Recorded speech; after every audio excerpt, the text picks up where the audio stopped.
go, Clips fans. Clippers talk with Adam Osland. After every game, download every pod. Clippers talks the name. He's a basketball talking golden god. New episodes after every game on demand. Follow Clippers Talk wherever you get your podcasts. Clippers.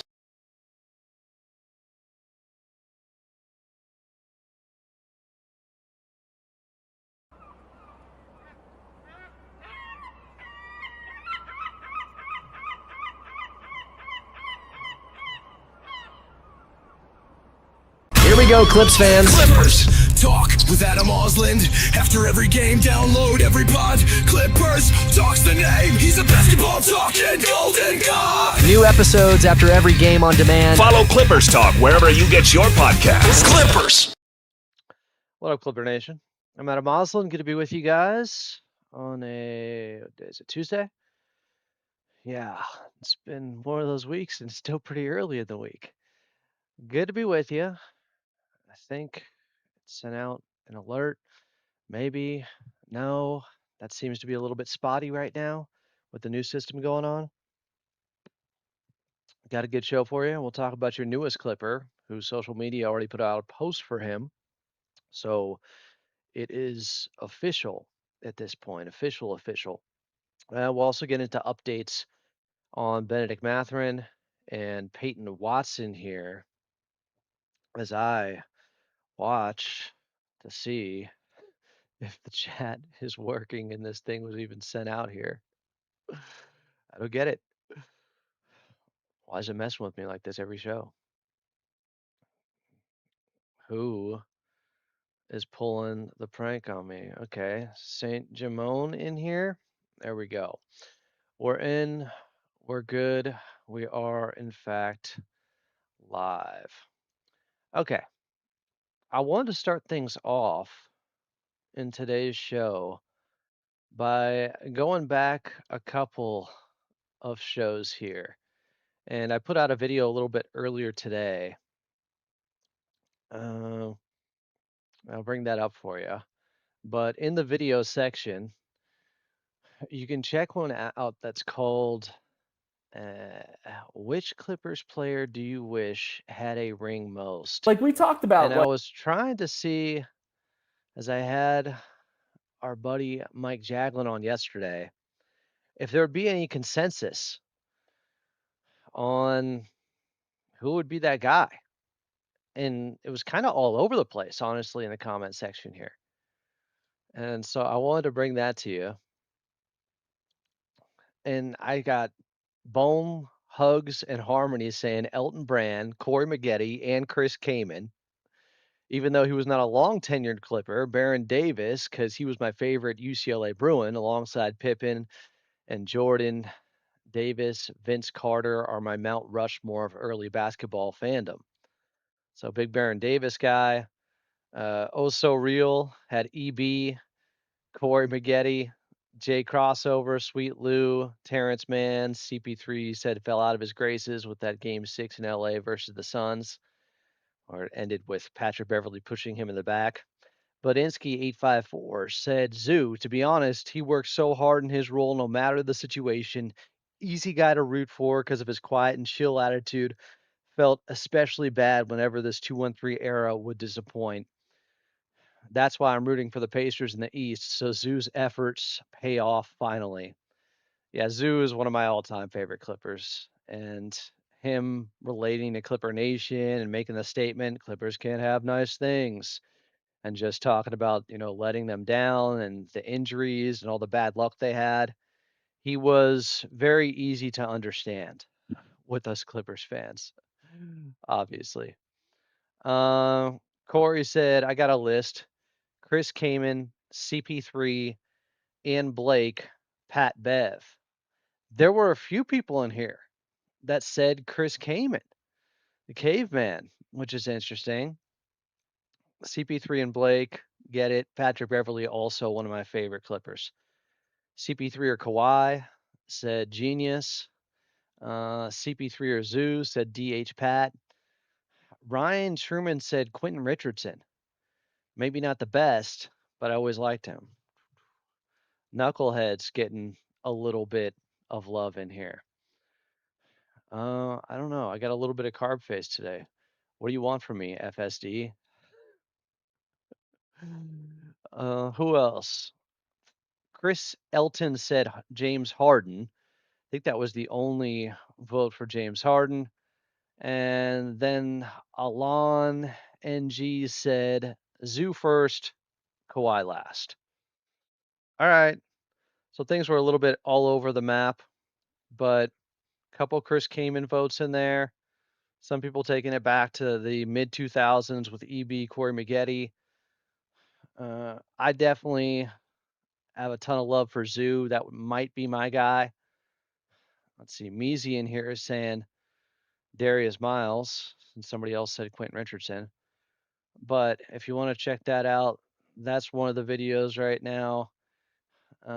Which Clippers player do you wish had a ring most? And another one just went out a little bit ago. What former Clipper should give Keaton Wagler his powers? But I also wanted to make sure because we did a giveaway for a bobblehead recently, and the guy who won it, and he won it because it was a Kawhi bobblehead by getting it right with a membership.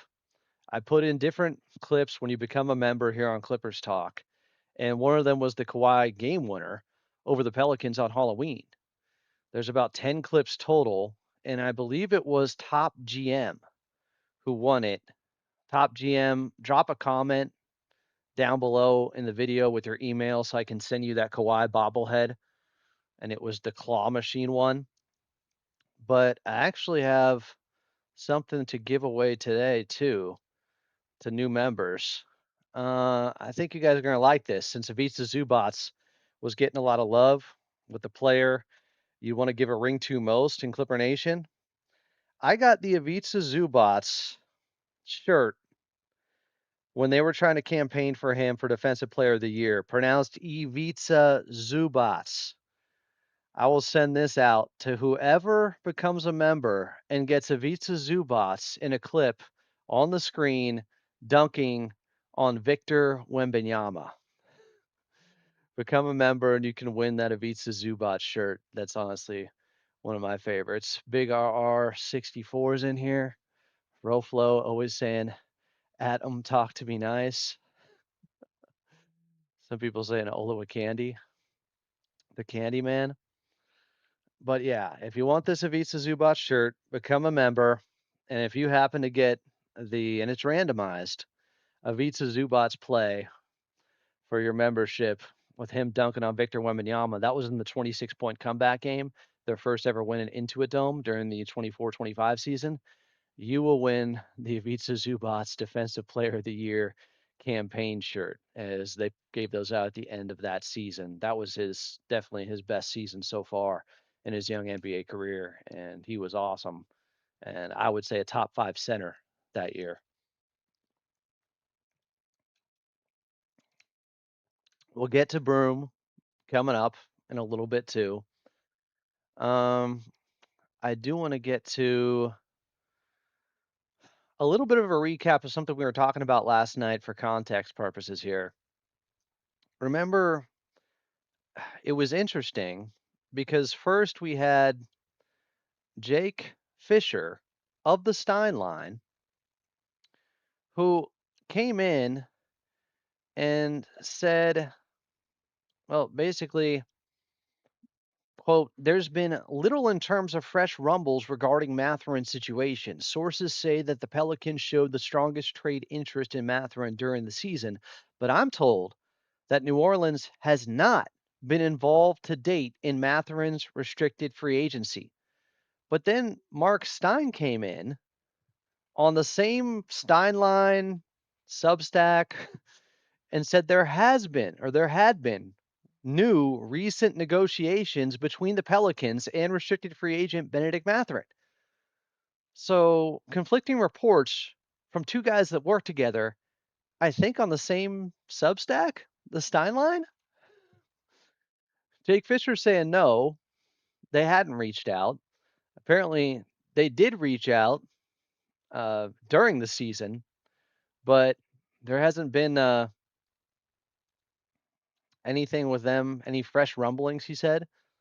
And then Mark Stein corrected it, saying there have been new recent negotiations between the Pelicans and restricted free agent Benedict Mathurin. So then today, we got an update from Jake Fisher here. Also interesting. Is he clapping back at Mark Stein's report without putting his name on it? Look at this. So Jake Fisher, this was at about 10 a.m. this morning.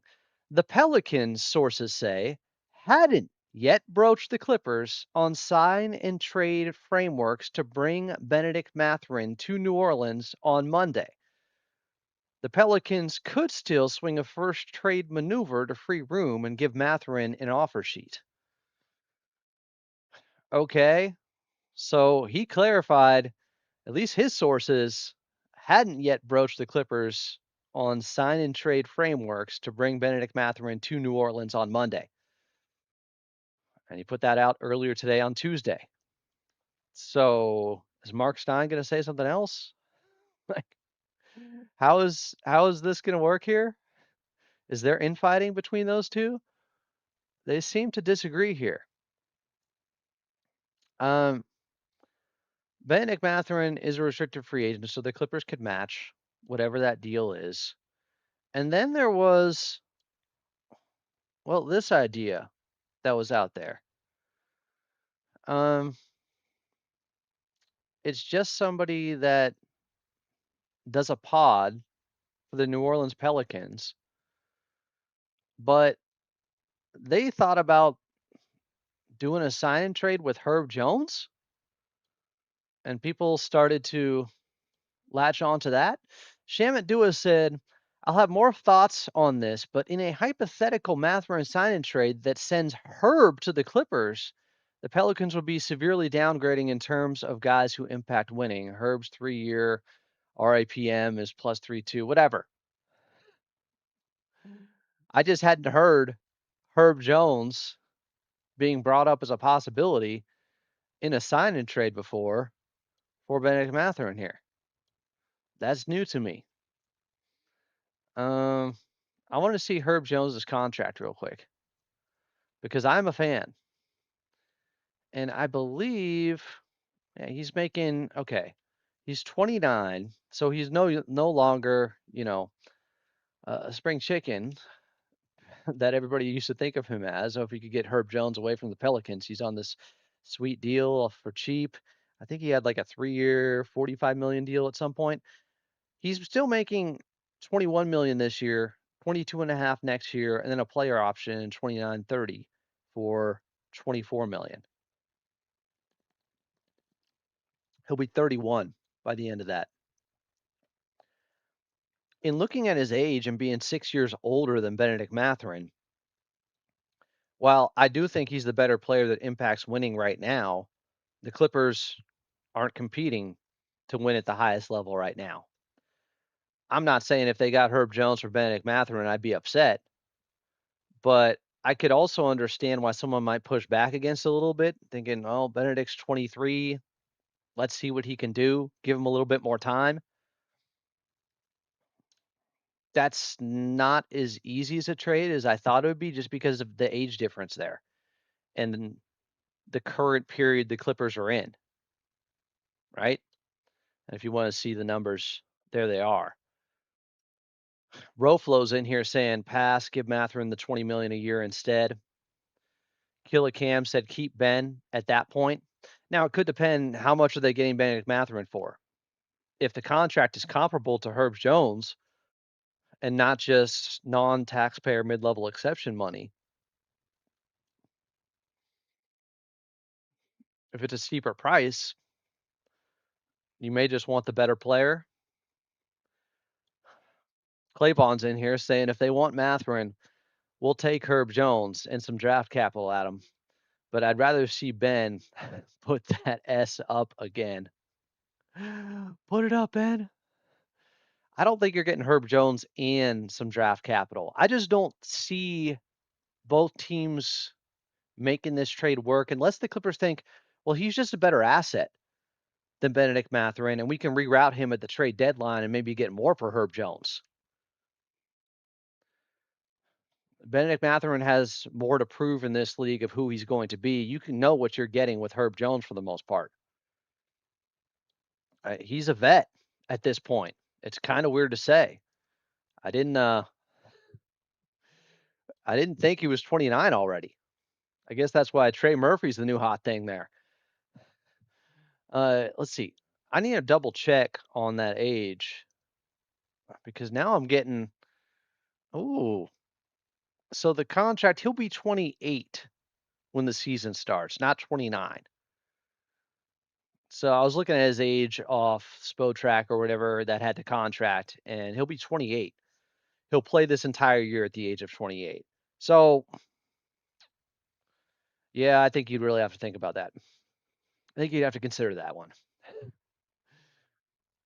Still young enough that even if he doesn't fit the Clippers timeline for bringing in a guy like this that you'd hope to have on a more veteran team ready to compete now, um, I've talked about just gathering assets and getting the best players possible because if you reroute one of them or you send them somewhere else, the value they could have. Now, you got to worry about Herb Jones with availability, and his three-point shooting has fallen off a little bit the last couple of seasons, actually. I didn't realize the last 2 years now, he's only played 76 games total, and he's only shot 30% from three. That 42% season where he finished fifth in Defensive Player of the Year, and I think made an All NBA first team defense. That was in 23-24 where he shot 42% from the outside. Uh, his three-point shooting has completely fallen off. Now, I don't know if his defense, because of the injuries, has been hampered much. New Orleans hasn't exactly been on my radar as much, especially, they are a house of horrors for the Clippers playing there, and it's hell. And they've gotten the best of the Clippers many times. But he's also been out a lot. Maybe there's a lot more factors here than just, oh, Herb's a 3 and D guy, proven, one of the best defenders in the league. He's shooting 30% from the outside. Last 2 years, last 76 games total. Lack of health is concerning, and the three-point shot falling off, definitely concerning. I want to see Jones' defensive decline. I want to see if there's anything. According to AI Overview, this is Gemini, Herb Jones experienced a noticeable dip in his overall production and defensive impact during the 25-26 season, marked by a shrinking role, mounting injuries, and a sharp decline in his outside shooting. Well, we got one part right there. Trying to see what are they basing this off of. Reduced impact while still a capable point of attack defender. Analysts and observers noted that his defensive intensity and overall on-court disruption took a step back. Now, this is coming from an article that came out in April. Herb Jones, Pelicans tenure takes another ugly turn that could spell the end. It does make more sense than I realized of why they'd be getting off of him. Maybe he's overstayed his welcome. The time is now. It's not working out. He's not giving the same effort. A change of scenery could do wonders for him. One of the biggest themes of the 25-26 season, according to this article, for the New Orleans Pelicans has been the down year from former all-defensive first-team wing Herb Jones. So we're talking 2 years ago when he was all defense now. Across the board, his shooting splits have tanked to the lowest of his career, aside from free throw percentage. Just 2 years ago, Jones finished in the top 5 in Defensive Player of the Year voting, shot 40% from three, was a fan favorite, and looked like a potential Pelicans lifer. But in the blink of an eye, his future in New Orleans has been more of a concern. Again, this is an article from Pelican Debrief, pretty good, from this April. And the New Orleans Pelicans 112-108 loss to the Orlando Magic on Sunday night. Despite starting, Jones saw just 9 minutes of action and left the game without having any listed injury. So he's fallen out of favor with the coaching staff. although they've had some turnover there. He's no longer a fan favorite. The article goes on to say for elite defenders, nights like this happen sometimes as they can become too aggressive or have a few calls not go their way. However, the concern here is that Jones had only one foul, so this was clearly a decision by interim head coach James Borrega that the team was better off with him on the bench. Borrega made a similar decision Friday against the Sacramento Kings as Jones logged just 13 minutes after turning the ball over 4 times and picking up 3 quick fouls.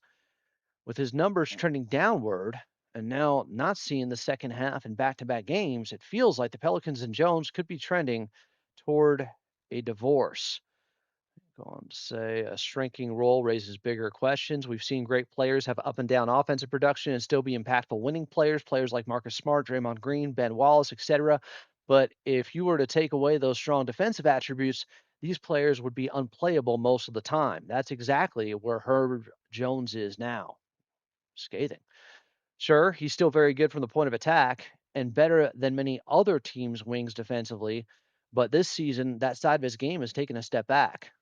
And with offense trending in the wrong direction, it's hard to see where Jones fits in long term with the Pelicans. Trey Murphy III has already solidified himself as one of New Orleans' long term pieces on the wing, and with the emergence of Sadiq Bey this season, things are getting crowded. Trading Jones may sound drastic to some, as he is the type of hardworking blue collar player the city loves, but with back to back seasons of backward trending production, holding on to him through another offseason is extremely risky. Off of reputation alone, the Pelicans could likely still net a first round pick for him, but that price is only going to get cheaper the longer the front office waits. Herb Jones has meant so much for the Pelicans for so long, but the NBA moves fast with his role diminishing and other wings stepping forward. This summer could very well be the end of the Herb Jones era in New Orleans. Okay. That that presents things in a different light. Silver said in here, I'd much rather have Watson. I'm sure New Orleans would too. Watson's 5 years younger. Um, I think Herb Jones might be slightly more gettable than Watson. I mean, that's intel from the Pelicans side of things and how they've been going, but just looking at the shooting numbers the last couple of years and how much he's been out, that is a little bit shocking. Top GM is in here. Oh, you hit me up on IG? Okay, I'll find you there. I didn't realize things were that bad with his three-point shooting, and even a lot of his defense has dropped off. They still say point of attack is pretty good. And I could see Herb Jones just going to a different place, just getting away from New Orleans and the losing that's been going on there, and he could ramp things back up. I could see that. A fresh start doing wonders. I agree, Vaughn. But do you want to take that chance for Benedict Mathurin? Would you want to do that? Is my question. They're giving up on a player who's 5 years younger for Herb Jones, who's been trending in the wrong direction lately.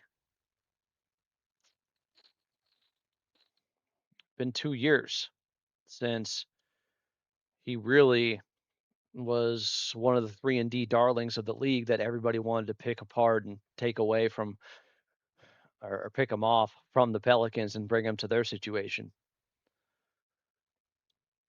I don't need to be tagged said there's an argument that they thought they'd trade him sooner, hence pulling him out earlier in that game. Oh, it was April. So they passed the trade deadline. Are you saying they're putting him on ice for free agency to open in late June, early July? I think he fell out of favor with the backup head coach for the interim coach.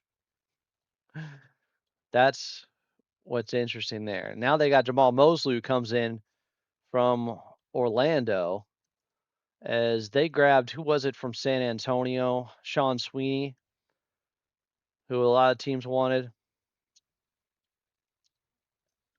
Yeah, I don't know if he's long for being a Pelican. I just don't know if I want to give up on Benedict Mathurin for a guy who's turning 28, is still young enough, but a lot of injuries. I mean, it's not just okay, it is for the most part just the last 2 seasons. He came in, he played 78 games, 66 his second year, 76 the year he finished top 5 in DPOY, and then 20 games in the 24-25 season and 56 last season. I want to see his injury timeline here. So he had a right ankle sprain this past year, a calf strain. He had a shoulder injury that took him out for most of the 24-25 season and torn labrum.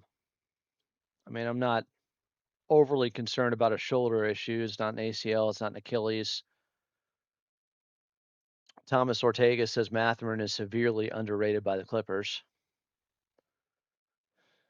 Yeah, it was April. They weren't putting him on ice.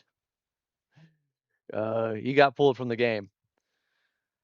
Clay Vaughn says, wish we could have got him a couple of years ago. He's been giving us the business alongside Zion every time they play us. Brandon Ingram also gave us the business many times, and I think he's going to be a Clipper. What else do we got here? You also got to think about just who is he taking minutes away? If you get Herb Jones, he's probably taking minutes away from Rui, Jordan, and Kobe. Jordan Miller and Kobe Sanders. Like they did just get Rui. We got to remember that part. Obviously, Herb Jones can play the 3, Rui can play the 4. BI has done a number on the Clippers over the years. I'll get to Peyton Watson here coming up in just a little bit. But it's much more of a decision than I would have thought. Oh, Benedict Mathurin for Herb Jones? Everybody wants Herb Jones. Wanting to steal him away from the Pels. Put him in the right situation. That's a championship role player. Maybe. I just, yeah, a little bit more concerning. More red flags than I would have guessed. As mentioned earlier, got a giveaway here. Ivica Zubac for Defensive Player of the Year, and it's new. There's no cat hair on it or anything. This giveaway was a pretty good one, and the shirt is actually, it's kind of, is this like a cotton polyester blend thing? What do we got here? Yeah, there's some polyester in it. It's nice. It's a medium. It's a medium. You wash it, it might turn into a smedium. But first person to get the Ivica Zubac clip of him dunking on Victor Wembanyama, if you become a member, I put that in the rotation. So become a member. We'll see what video you get. You get the big Zub dunk on Wemby. You get the shirt. Let's see what we got here. All right. Moving on to Peyton Watson. I tried to tell everybody. I put out that tweet yesterday, and some Nuggets fans were upset by it. They thought it was a little bit snarky, maybe. Or was I being a smartass, pointing out a contradiction? Let's see. I said this when there were conflicting reports. I don't know how conflicting they were, but Denver, on one hand, was asking for 2 first-round picks or the equivalent. Andrew Mason just subbed. Welcome in, Andrew Mason. It's the membership to get the Ivica Zubac t-shirt if you get the Zubac play.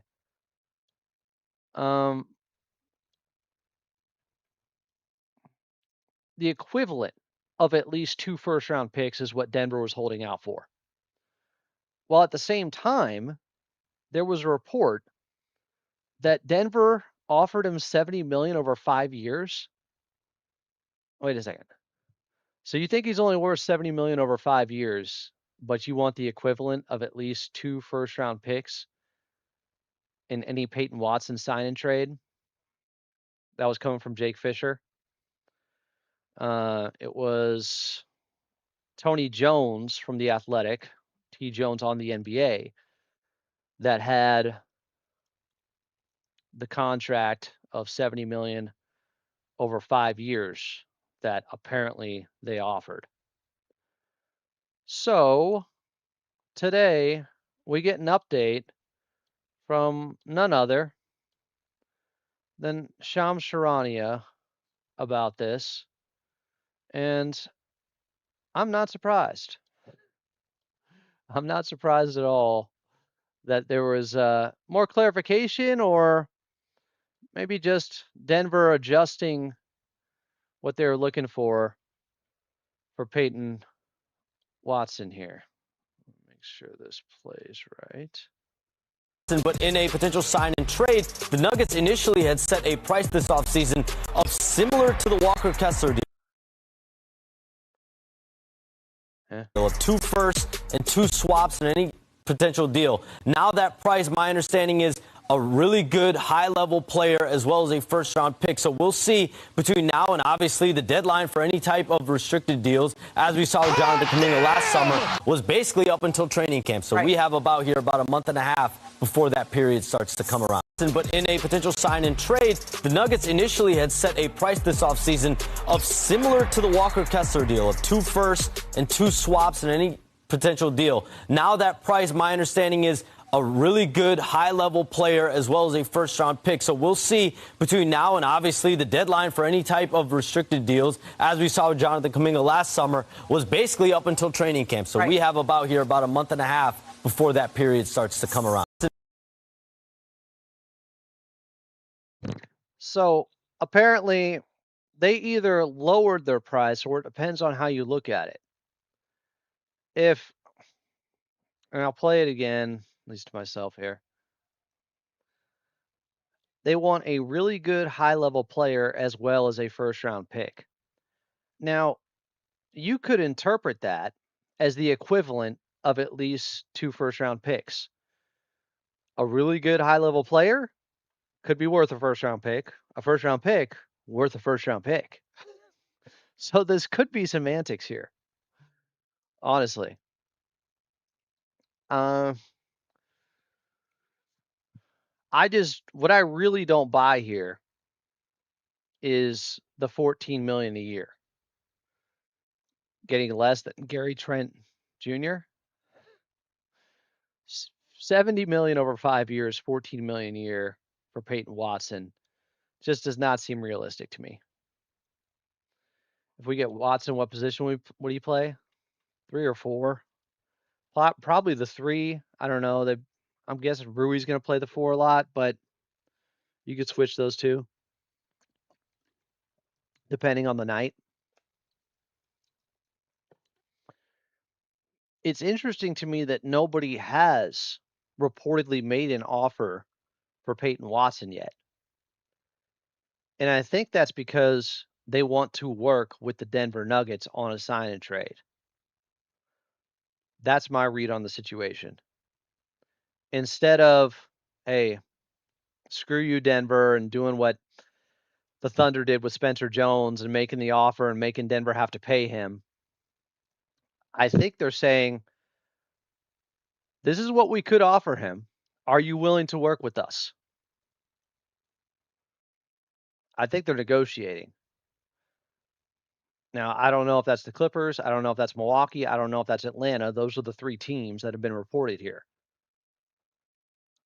But that's my guess is why nobody's made an offer yet, because they're trying to play nice with Denver on a sign and trade. Now, Denver still has to get under the second apron to make that possible. Zeke Naji, likely the guy to get moved. Maybe somebody else, maybe Christian Brown. Maybe they find a way to get off that contract. But if Christian Brown got 5 years, $125 million, how are you going to give Peyton Watson 5 years, $70 million? You're really going to give him $55 million less? I highly doubt that. I don't think they're trading Brook Lopez, but we'll see. Denver wants 2 firsts, so paying him like a mid. I mean, it's below non-taxpayer mid-level exception. I gotta think teams are checking in with Denver on what they would want in a sign and trade should they get under the second apron. And the Clippers could be one of them. Now, the other problem for the Clippers, though, is the Kawhi trade going through? Is everybody just assuming that? Because that gives them 2 more first-round picks, so they give one of those to Denver. And my other question would be, what Shams Charania said in that quote about, let me see, high-level player? A really good high-level player as well as a first-round pick. Let me ask you guys something. Does Derrick Jones Jr. qualify as a really good high-level player? Because that's the first guy that came to mind when I started thinking about a trade for Peyton Watson. Because he could slide right in and do a lot of the same stuff that Peyton Watson is currently doing. He can play off of Jokic. He can cut to the basket. Is he seen as a really good high-level player? Top GM just said, let's just do it. DJJ and a first for Watson and Kawhi trade or not. Good role player. Does that qualify as really good high-level player? That was the wording. Really good high-level player. Is that Derrick Jones Jr.? Garrett said if they wanted to pay him, they would have already. Qualifying offer is a disaster for their tax bill and relationships. I don't know if it's Clippers, but I think this is sign and trade. Could be true. Could be exactly that. Sam said Watson is worth picks himself in the future. That archetype 6'8" wing at 23 potentially turning into Bridges or OG Anunoby is valuable, or a better version of what DJ is. Clip show for life. Clippers are millions under the tax. Why not just steal Watson and throw out an offer? Because they could be afraid Denver would match that offer instead of just negotiating with Denver. There were reports early on that Denver would match up to $30 million a year for Peyton Watson. Granted, the reporting has been all over the place, but I think that's Denver likely trying to scare teams away from offering him a deal. Oh, we'll match it. We'll match it. Don't worry, we'll match it. Sam said Denver is making Watson mad.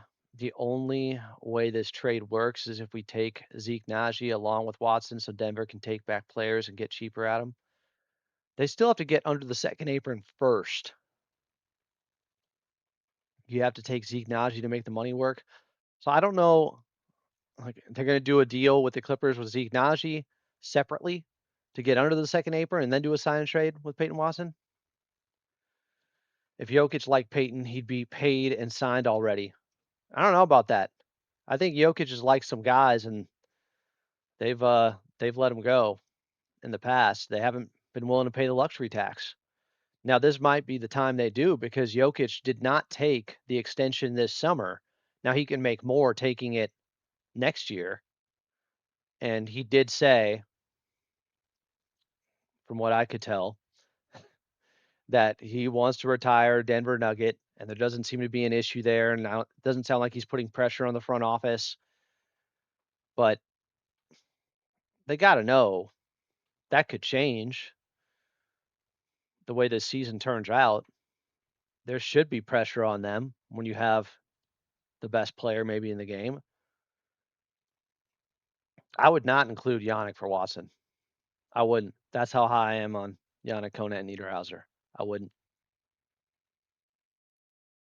Especially because it's also a position of need for this Clippers team. Like he might be your future center. As much as I like Peyton Watson, I don't think I can do that.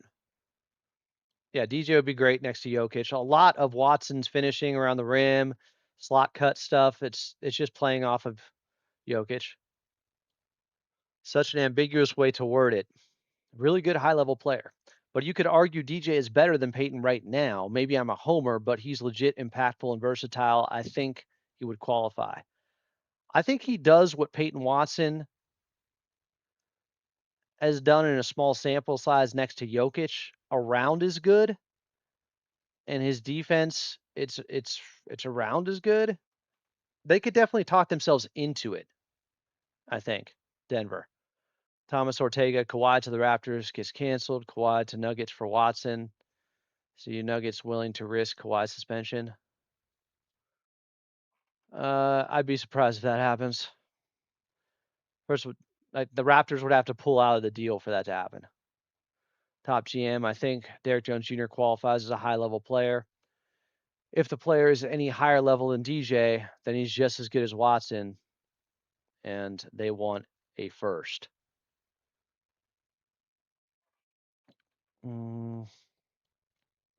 Derrick Jones Jr. and Gordon on the same team would be fun. Big RR64 said, I hate to say it, but I can see the Joker being a Laker. Why would you say that? People coming to the defense of Yannick. Yannick is here to stay.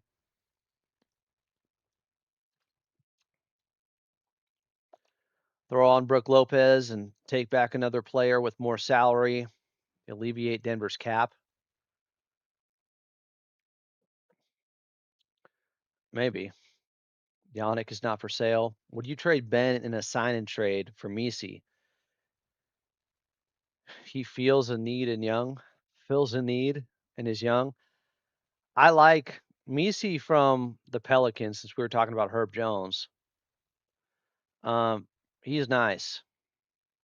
I'm a fan. I don't know if they do that. Yves Misi, he's, let's see, 22. He's not, your modern center.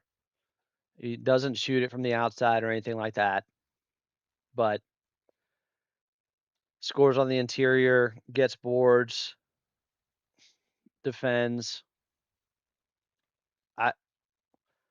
I like Yves Misi. I don't know if they'd do it. Maybe they would. I don't know what Joe Dumars is doing sometimes. The only way the trade can work is if the Clippers take Zeke Naji because Denver cannot take back players in the second apron. Zeke helps them get cheaper. But they can't, again, Denver has to get under the second apron, and then they can do a sign and trade. So you're saying the Clippers are going to take Zeke Naji in a separate trade just to get Denver under? Block RR64 for that Laker comment. Garrett Griffin, I'd take Najee in a deal if it means we give up minimal draft capital, protected first. Dumping Najee is probably like 3 seconds. Denver has been trying to move him forever. Basketball Sports Energy. I just explained this. Adam, why do you think Watson hasn't gotten any offers? Because since Denver only offered him 70 for 5, if a team offered him 21 million a year, they would have Watson. Why no offers for him? Because teams are trying to negotiate with Denver. They're not trying to do this like the OKC Thunder did Spencer Jones and just try to stick it to him and make them have to pay or make a decision. Teams are probably telling them, hey, this is what we're thinking about offering. So what do you like on our roster? Because then they might be able to get him on a cheaper deal because they're giving something up in the sign-in trade for Peyton Watson. So it could behoove you to actually work with the Denver Nuggets instead of just going, hey, let's see if they match. Pelicans are in love with Queen and Misi. DJJ and Watson feel so similar. DJJ's health is so important. He's rarely injured, but he got injured twice this season, the same injury against Boston. But he came back and he looked spry and he looked great. Okay, somebody predicting trades here.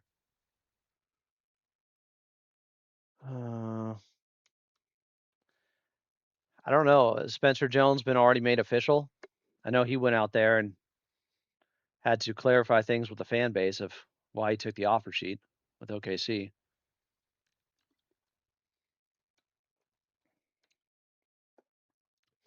Ben sign and trade for Zion.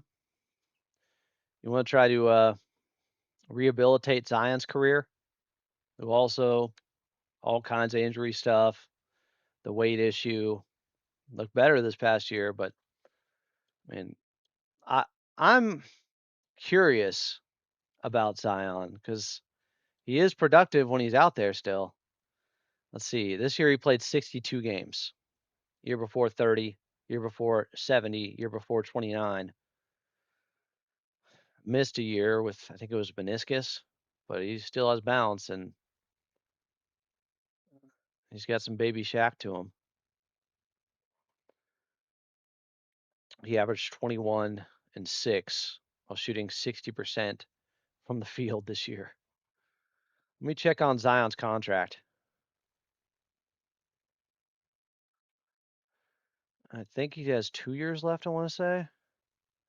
Yes, so this year he's making 42 million. Next year he's making 44 million, and then he just becomes an unrestricted free agent. There's no player option, there's no team option. It's 2 years left on this 5-year deal. 42, then about 45 million.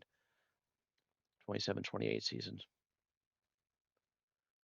I don't know. It's intriguing, but again, you're getting Zion and what to fill seats, some excitement. It's like Yannick's going to bring some high flying excitement. Get healthy off the Liz Frank. That's a lot of money. It's not just going to be Ben Mathurin in that trade. So who are they trying to get off of money wise? The Clippers to get Zion. Like, they don't have a lot of bad money.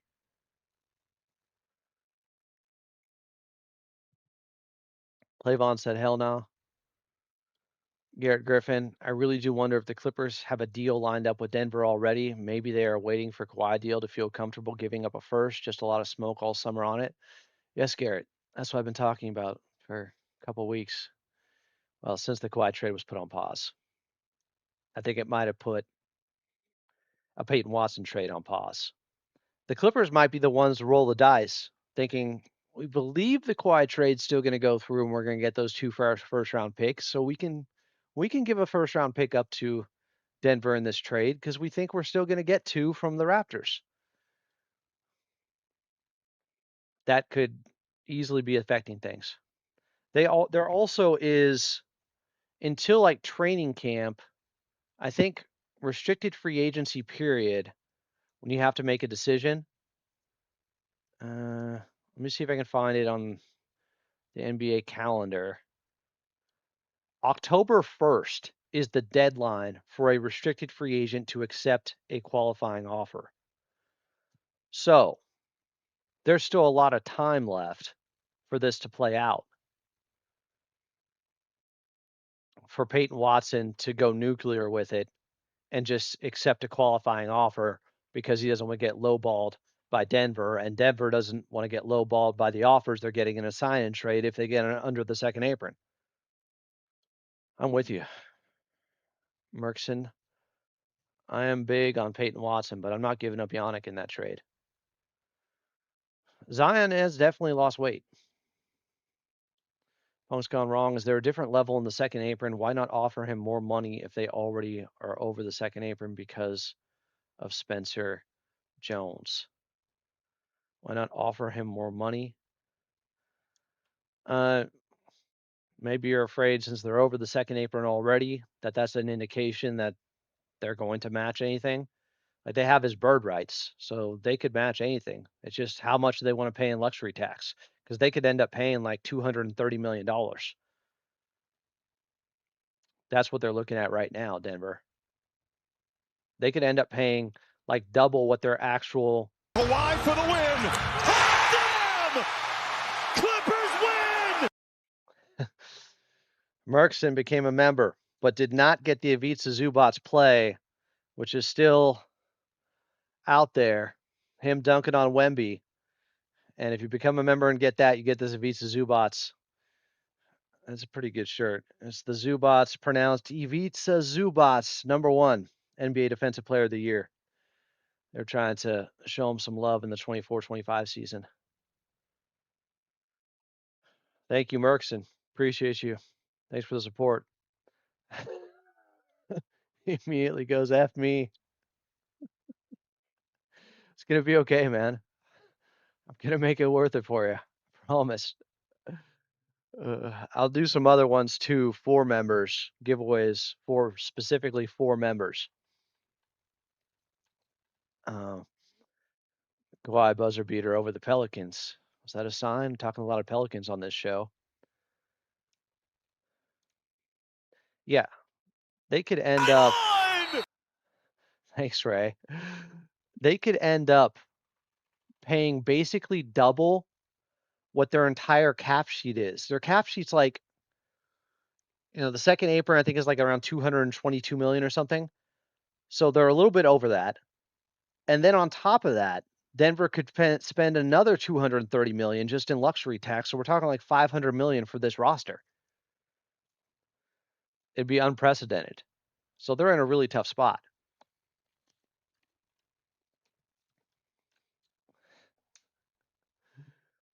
It's randomized, Top GM, but you were lucky before with the Kawhi bobblehead. That would be pretty legendary.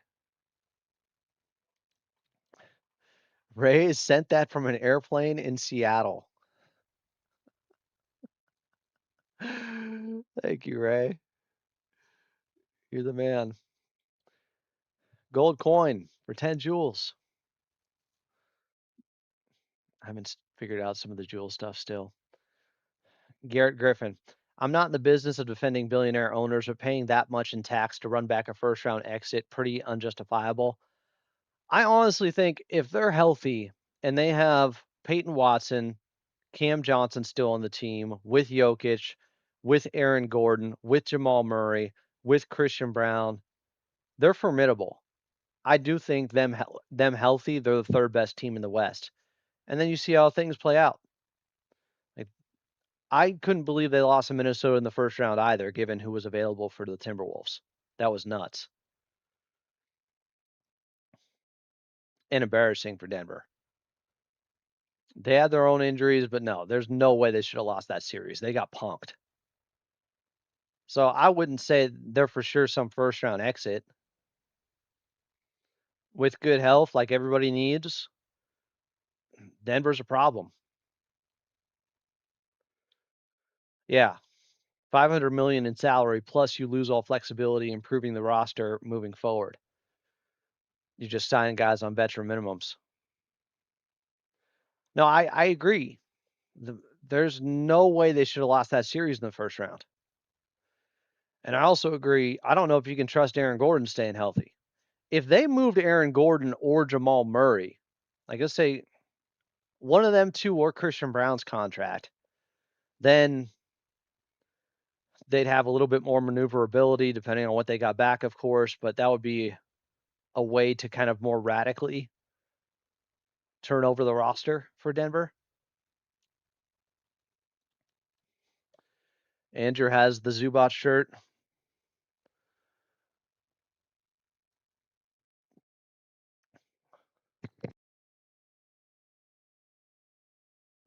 Wore it the day before he got traded.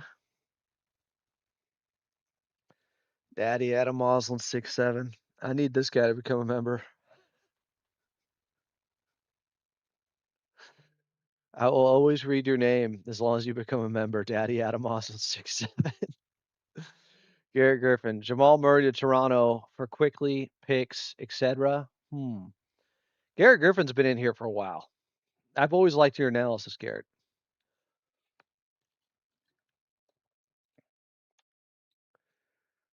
Murray is too clutch. He's always injured, yet always gets back in time and hits big shots. Last season, the regular season was probably his best year. He was an all-star finally.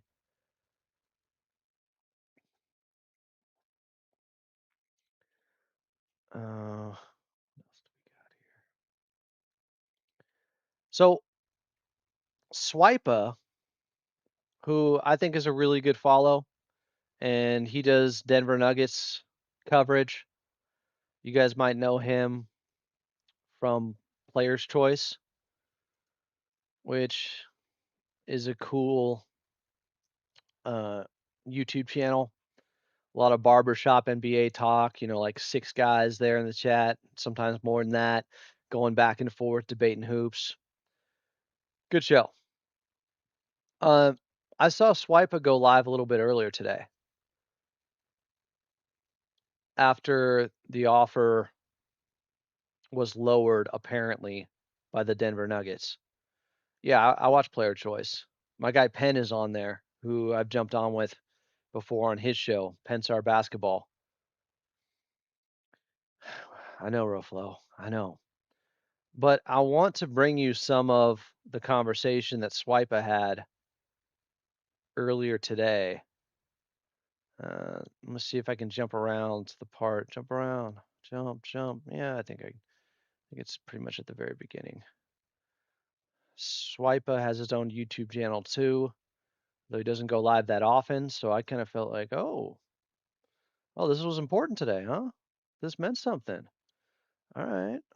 And we had gone back and forth a little bit.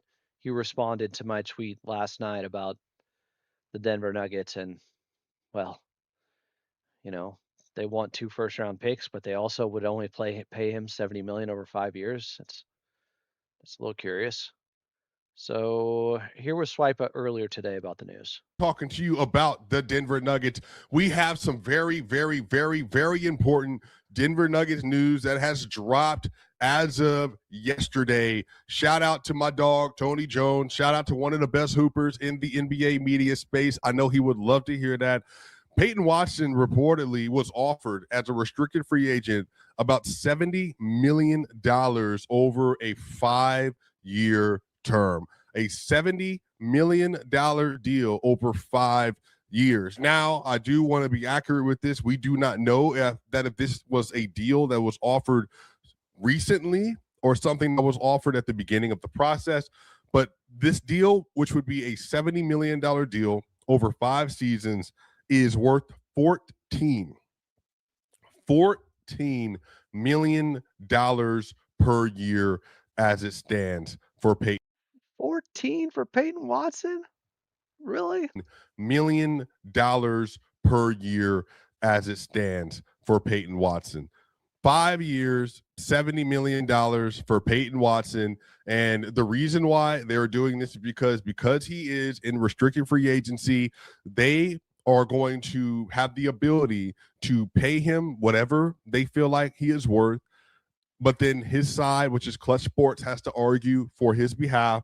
And they're going to try to get his money probably closer more to the Trey Murphy area, which is about $27 million. But then because it's restricted free agency, now you actually have to go out into the market and find someone that is willing to offer you that amount of money.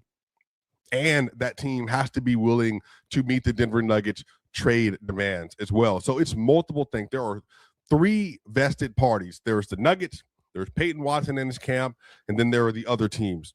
So that all has to work together in this scenario. So the report also featured here, multiple teams have made sign-in trade offers for Peyton Watson. But so far, the Nuggets asking price has been high. Watson had a breakout season in 2020. See, that's an interesting part of this. Teams have been reluctant to just offer Peyton Watson a contract and make Denver match. They're trying to work with Denver on a sign and trade because that's how they could end up getting Peyton Watson for less. They could try to blow Denver out of the water and just offer him, the Christian Brown contract, 5 years, 125 or something more than that. But you'd rather find a way to get him for less, even if that means you have to give up assets in a trade. We're trying to see if, there's something both parties can agree to on this. 526. He averaged almost 15 points per game and excelled during a 16-game stretch that Nikola Jokic, Denver's 3-time MVP, missed due to injury in the middle of the season. Watson improved at creating offense off the dribble, has improved his shooting considerably, is one of the Nuggets' most athletic players. But again, another note from Tony Jones. Losing Watson will be a major setback for Denver. Keeping him becomes more important as such players as Aaron Gordon, who will. See, I think the thinking that Clip Show for Life goes offer 18 a year and call it a day, just sign him, no trade. I think they match that. I don't buy the, maybe that was their starting point. Maybe some point during the season they offered him 70 million for 5 years. I highly doubt that if a team goes above 14 million annually, oh, Denver's going to back off. That's just not going to be the case. They're matching 18 per year for Peyton Watson. They're not losing him for that because they could still end up trading him later on. Even if you think, okay, they're going to be over the second apron, they're going to be paying a lot of money this year. They could still get under it later on. Back to swipe up. Turn 31 before next season, age out of their prime years. The Nuggets won the 2023 NBA championship. They have not gotten back to the NBA final since. They're the only team in the league in second apron territory. Now, Cleveland Cavaliers were there at one point. The Minnesota Timberwolves were also in that area at one point in time. So this is not, the Nuggets are not the first team to be in second apron territory. But the thing that I want to really note in this episode in particular is that if you look at the deals that are currently slated around where the Nuggets have offered Peyton Watson. This is really interesting. Guys that are comparable to Peyton Watson and how much they're getting paid. This was a good outline and good perspective from Swipa. Just for context, Herb Jones, which is a good Peyton Watson comp, is making $15 million this year, but that's going to go up to 20.8, 22.5, and 24.1. Karis LeVert is making 14.8. Dennis Schroeder is making 14.8. Now, AJ Abanicep, number 1 overall pick this last year, he's making 14.7 this year. Josh Green, Minnesota, making 14.6. Bobby Portis making 14.5. Again, Cooper Flagg, the number 1 overall pick from 2 years ago, is making 14.5. But this is where you kind of get into a different territory. Tari Eason, who just signed his deal, is making 14 this year, 15 next year, 16.3 the year after that, 17.4 the year after that, and finally a player option of 18.5. Rui Hachimura just got a $14 million deal. But then now Robert Williams is making $14 million. Quentin Grimes, $14 million. Julian Champagnie out of the San Antonio Spurs, really key contributor on an almost championship team this year, making $14 million. So if you look at this list, these are good players. Denny Advia, $13.1 million. Obviously an all NBA caliber player. He got that deal with the Washington Wizards, obviously.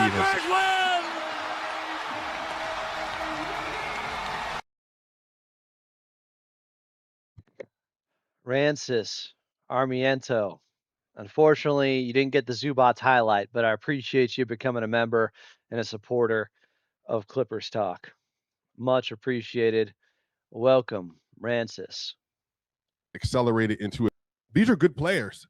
Denny Advia, $13.1 million. Obviously an all NBA caliber player. He got that deal with the Washington Wizards, obviously, and has accelerated into a different tier since that point. But this is really like one of the ones right here that I'm noting. Christian Braun, as I've talked about before, has a $25 million deal a year, but it's going to be $21 million to start this season. And then it's eventually going to elevate to 23.2, 25, 26.7, and then 28.4. But because of these deals, because of Christian Braun, because of Zeke Naji in particular, and then you add in Aaron Gordon, who's making about $33 million, and then you add in Jamal Murray making $52 million, then you start to see the picture. The reason why the Denver Nuggets are in the second apron is because they have paid multiple players to fill the role of being a draft and development guy. But what they've done is, and really since the Michael Porter Jr. contract, which I was fine with at the time because he didn't have the back injuries that were affecting his career at that point, they gave Michael Porter Jr., I want to say like $170 million essentially on 5 years. Now, obviously, that contract didn't end up, it wasn't as bad early on. Now, the injury in 2021-22 was terrible because he only played 9 games that year and was just a different player because of the back injury, but came back 22-23, had a great season, all that stuff, right? But what's happened is the Nuggets under Tim Connolly, under Calvin Booth, and now under Ben Tender and John Wallace, all 4 of their leaders, they have drafted guys, paid guys too much, And then the Nuggets have had to deal with those contracts ever since. And if you look at it starting with Michael, when they got off of Michael Porter Jr.'s contract last season and they traded him and a first-round pick unprotected in 2031, they did it to get the $38 million off their books for this year and the $40 million off their books for the next year, which is this new season that's about to come up. But right after that, the Denver Nuggets then consequently said, we are going to trade our player, our third or fourth best player in Michael Porter Jr., and then we're going to sign Christian Brown to a 5-year, $125 million deal. And that's where a lot of this stems from. I get what you're saying, Garrett Griffin. He said, I think the issue is he's outlining good players on fair deals. Peyton wants more money than he is objectively worth, right or wrong. The problem is one of the overpaid deals is a guy that got it on his team that likely is worse than him and Christian Brown. So Clutch Sports and Rich Paul are saying, wait a second, you just gave him this much. And don't lowball our guy because you made a bad decision with Christian Brown. Somebody else in here was saying the Nuggets aren't matching anything over 20. I don't know about that. I think they are. Otherwise, somebody would have already made the offer. The reason teams aren't is because they're afraid Denver's going to match. And if they could negotiate a sign and trade with Denver, first they have to get under the second apron, but if they can negotiate a sign and trade with Denver, they can conceivably get him for less. But you're going to have to give up some assets. Jason said, what's he got here? Oh, my bad. The second apron stuff actually handicaps us too because the Nuggets can only take back picks in a sign and trade.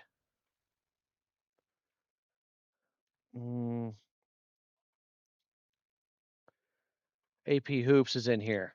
AP Hoops, what's up? Kind of unfair for Swiper to bring up guys like Nickeil Alexander-Walker as an example as to why Watson should sign a steal of a deal because Jamal Murray and Christian Brown are overpaid. I don't think he was necessarily saying, these guys are getting paid this much, so why would you want much more than this, Peyton Watson? I think he has a pretty good grasp of the issue here. And if the guy who got overpaid that's around his level is on the same team, then that makes things problematic. That's the problem here. Basketball Sports Energy, they are posturing if they match anything over 20 plus, then Denver will consider trading someone. They offered 70 for 5. If you want to believe the 70 for 5, I got a bridge to tell you. If you want to believe the 70 for 5. I don't think if it was offered, it wasn't offered any time recently. They knew offering that. Look, that's your starting point. You want to start at a low position. Clutch and Peyton Watson want to start at a higher position, meet somewhere in the middle. That's why you do that stuff. But if you're thinking they only offered 70 for 5, so that's all they'll give him, no. I think they're matching if somebody offers him $20 million per year. Around there. Garrett Griffin, oh, no doubt they're using that as a benchmark.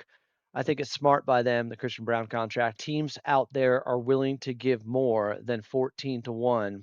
Would imagine all of LA, Milwaukee, and Atlanta are 20+ million. 14-1.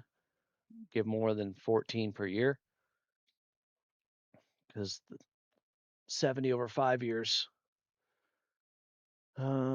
Restricted free agency and sign and trade rules have ruined this market. Think they just sign him to a short-term deal and move him at the deadline when more teams can bid. No, I don't love the restricted free agency stuff. We'll see if they look that over the next CBA. But for the NBA guys, what are we doing here? We're talking about a possibility. We're talking about rumors, conjecture, scuttlebutt. The NBA loves this. They love this. This is not bad for the league at all. The crazy, wild summer that this has been, Where's that tweet that's out there that shows all the guys that have changed teams this summer? Where's that at? Because this has been incredible. The drama in the NBA and the amount of guys, familiar faces in new places. It's an unbelievable, just musical chairs happening here. New players, teams, NBA. It's honestly shocking. So you can say, oh, this is bad for this or that. In the end, the NBA is winning. The NBA is winning. The Nuggets' whole team is overpaid besides the Joker. Well, when you win a championship like they did in 2023, you're likely going to have to overpay guys. And 3 years later, you haven't gotten back to that point, and you're trying to stay in contention because you have Nikola Jokic, maybe the best player in the world. That's another reason you overpay. But it's like, on one hand, I can't criticize them for not going into the second apron, but then also say they're overpaying these guys. It's like, well, they probably should overpay. They probably should go into the second apron. You have a generational talent in Nikola Jokic. So yeah, why not? Go into the luxury tax. Now, I don't know about 250 million into the luxury tax. Nobody's done that before. So we went from the Nuggets have been going too cheap to they're kind of overpaying the wrong guys, or they're overpaying too many guys, to they're going to have to pay 250 million to keep this group together with Peyton Watson. I don't need to be tagged. Said, screw if they match and offer less in January when they realize this roster isn't worth $500 million. Pump's gone wrong. Let's say the Clippers offer 20 a year and Nuggets match. Can we come back and offer more, or is that the final offer? No, if they match, it's a wrap. That's my understanding of restricted free agency. That's what happened with Spencer Jones. Roflo, if we get Watson for 25 million plus, do we still have enough for Ben? That is a good question. AP Hoops is saying, I think there's some truth to the 5-year for $70 million. That's a starting salary of 11.9 million. With the 8%, it goes up. Yes. If Watson signed that and Denver went on to dump Najee and Strother, they're just barely under the second apron. Do you also think there's some truth that they knew he's never taking that offer? Like, that's great.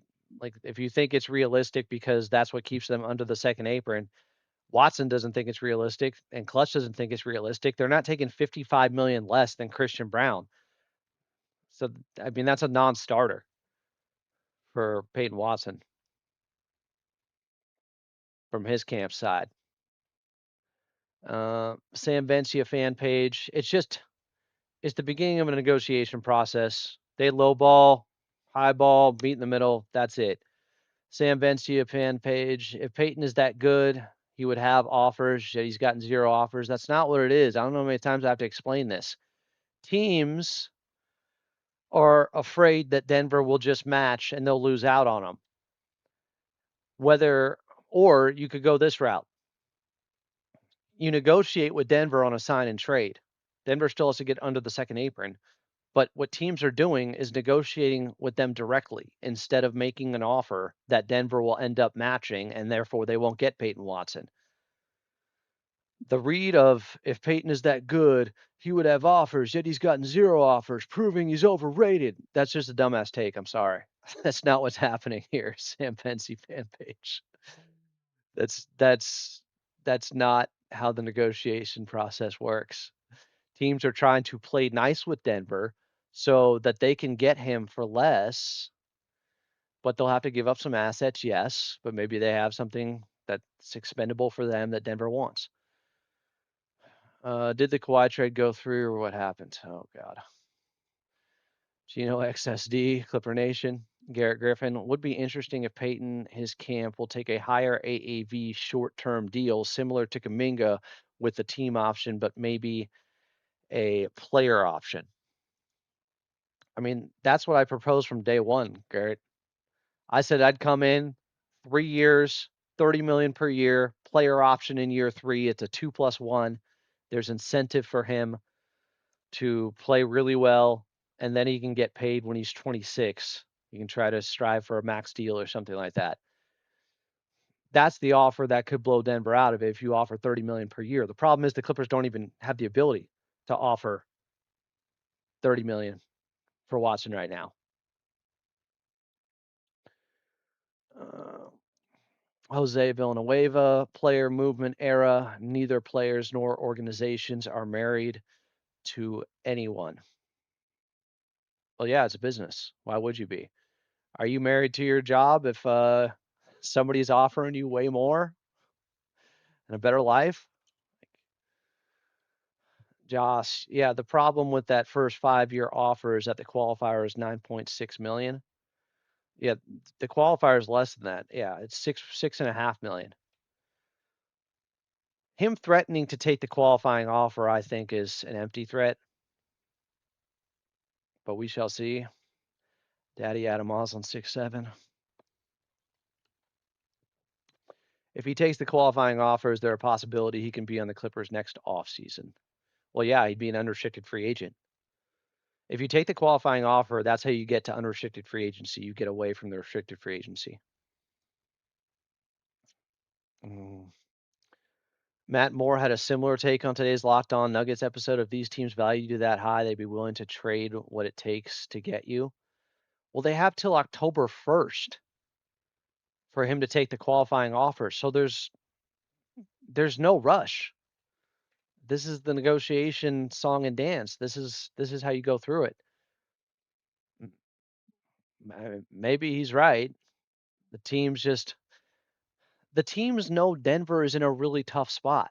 So of course they're going to come in with really low offers because they think Denver just has to get off of him because they can't go too much. Either they don't want to stay in the second apron or they want to pay as little amount of the luxury tax as possible. Mike's in here with a new baby. Miller, Sharp, Broome, playing the odds. One of these bigs hit hard. That'd be nice. Garrett Griffin. Yep, I agree with you, Adam. Every team is scared of them matching. Clips might have planned to throw him a bag, but Hurd only signed in trades, so they signed Rui with mid-level exception since it didn't matter. It could also be as simple as the Clips thought they had 2 first-round picks coming their way from Toronto, and they were going to give one up for Peyton Watson, and now they're unsure about that. Sky Falcon. What's the most you would be okay giving up in a sign and trade for Watson? A first and DJ? And maybe some filler in there? That's what I've been saying from day one.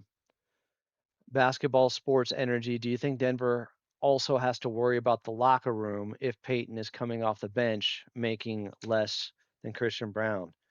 Yes, they do. Yes, they do. They might be trying to trade Christian Brown. I'm sure if they got the right offer for him, they would get off that deal. That would help them out immensely. Don saying, I wish this could just wrap up along with the investigation. You guys know what that means, right? You know what that means. Too damn bad! I'm tired of this, Grandpa. That's too damn bad! I'm tired of this, Grandpa. That's too damn bad! I'm tired of this, Grandpa. That's too damn bad! AP Hoop said, seeing a lot of Nuggets fans, including Moore, saying they think they can get guys like Rollins, Hero, Nah, or multiple Grizzlies role players plus draft capital. That's clearly delusional, right? I don't know if it's delusional. I mean, Nah just got to Atlanta. Rollins, maybe because Milwaukee's interested. Hero, do they want Hero? I think he has some negative value, but he is an expiring contract this year. That's the other thing about Derrick Jones Jr. you have to think about. What if the Nuggets aren't as interested in the Clippers offer? Let's say hypothetically they're offering DJ, because DJ, while it's a cheap deal, it's around $10 million this year. It's expiring. So they know they have to pay him right away, or they just traded Peyton Watson for only a first round pick because they might just lose Derrick Jones Jr. after one season. Let me see exactly what his deal is because it was a good one from Lawrence Frank. Yeah, it's 10 million, 10 and a half. But then it's an expiring deal. So if they traded Peyton Watson for Derrick Jones Jr., an expiring contract, yes, it's great value right now, but you lose it after 1 year, and then you lose him because you can't retain him because he's going to want too much, then you just gave up Peyton Watson for a first-round pick, one first-round pick. Like if DJ was on a 3-year deal or something, that's probably more, appealing to them. Do you think Jamarian Sharp can make the rotation since Yannick is supposedly out for some time and Brooke can't be overplayed? We shall see.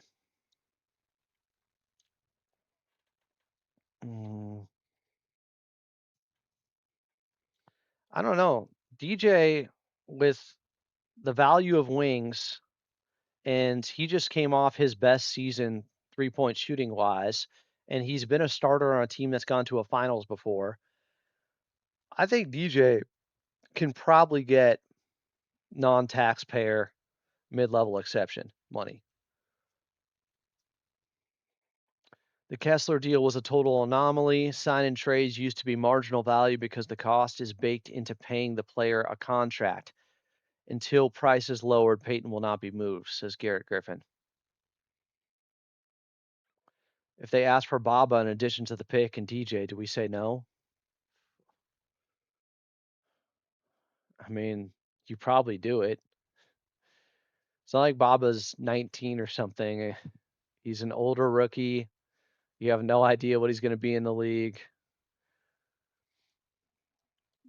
AP Hoops responded to Garrett Griffin saying, and it was made from a point of desperation from the Lakers. Yes, they had to do something to appease Luka Doncic.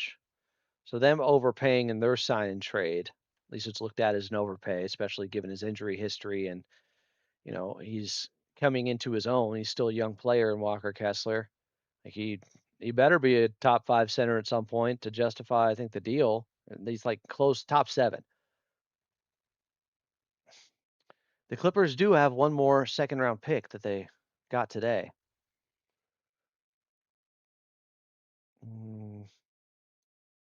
What else do we got? Big R64 said it was a horrible move by the Lakers. I mean, Danny Ainge had him over a barrel. It's the only way he was doing it. Only way he's dealing with the Lakers.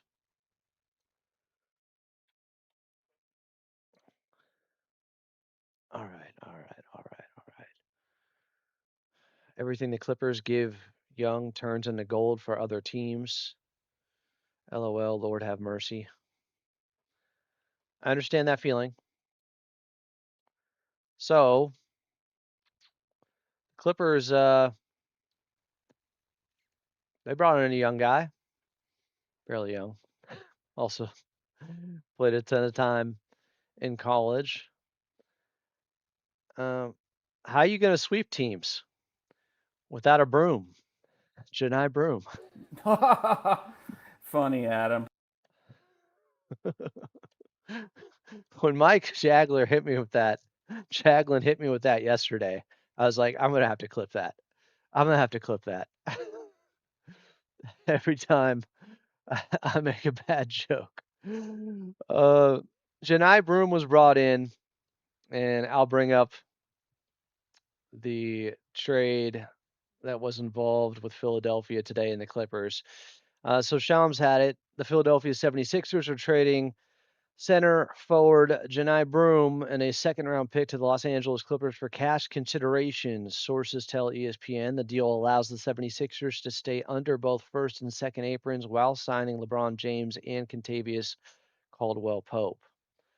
So the Clippers were able to work their way in to get a second-round pick so another team could alleviate themselves, stay under both aprons, and you pick up another second here.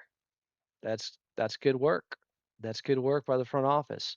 Now, a lot of people don't think Johni Broome is really the get here. It's more about the second round picks. And friend Mark Thompson, who's a good follow on Twitter, he had a good post Clippers now have a second-round pick in every draft besides 2029, when they'll have 2 firsts. Just an incredible asset replenishment by Lawrence Frank and company. That man for bogey in 2 seconds, which turned into Kobe and Baba, low-key started the turnaround. It's a good point. Lawrence Frank been doing some cooking here. Let me see.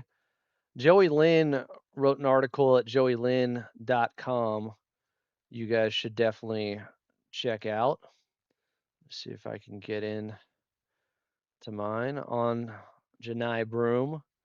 But he mentioned the Clippers taking advantage of an opportunity to help another team maneuver financial dynamics while landing assets in the process. That's most of the thinking here with Johni Broome.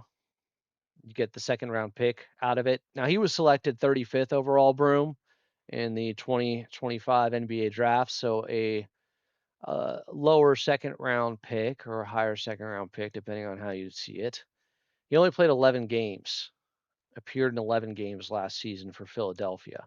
But he played for the G League team, and he played quite a bit there. In 26 games, he averaged 22, 8 rebounds, and had a 50.17 rebound performance back in January.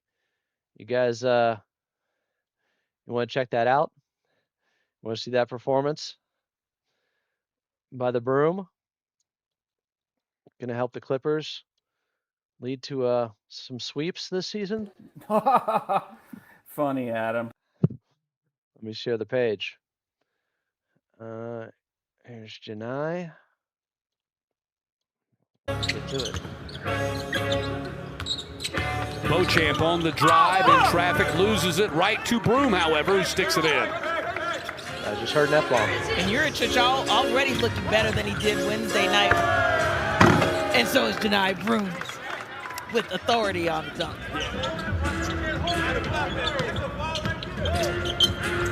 He was just 1 for 4 on his threes the other night. Now 58% for the Skyhawks behind the three-point line. Chandler on the drive, kick out. Broome going to take a straight-on 3 and hit it.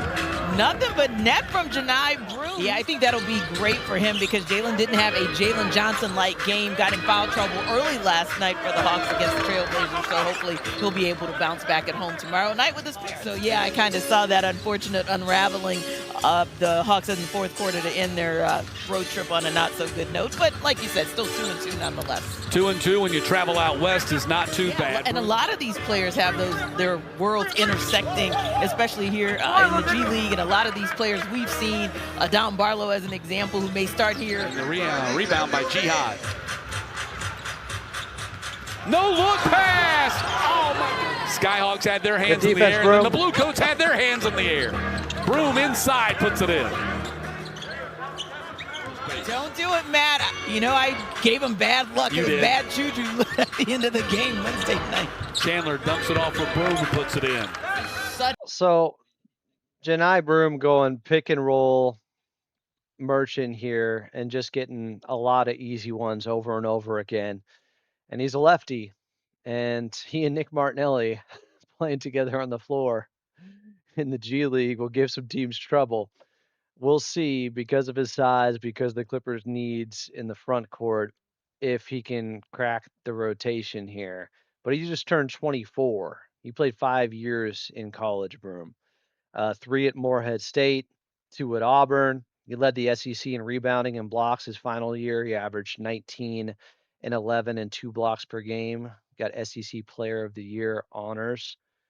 But the Clippers don't have Visa Zubats anymore. Yannick is out till likely at least December. Brook Lopez, your starting center. Isaiah Jackson, the backup. Jamarian Sharp, they have him now too. It's a $2 million guaranteed deal for this season. More on that coming up. But Broome, he did take a lot of threes in the G League. Broome attempted. Who's in here? Stanley. Thanks for subscribing. Broome ended up taking 5 threes per game in the G League with Philadelphia. He only made 29% of them. But in his junior year of college, he went 35% from the outside. Yeah, it's more about the second round pick.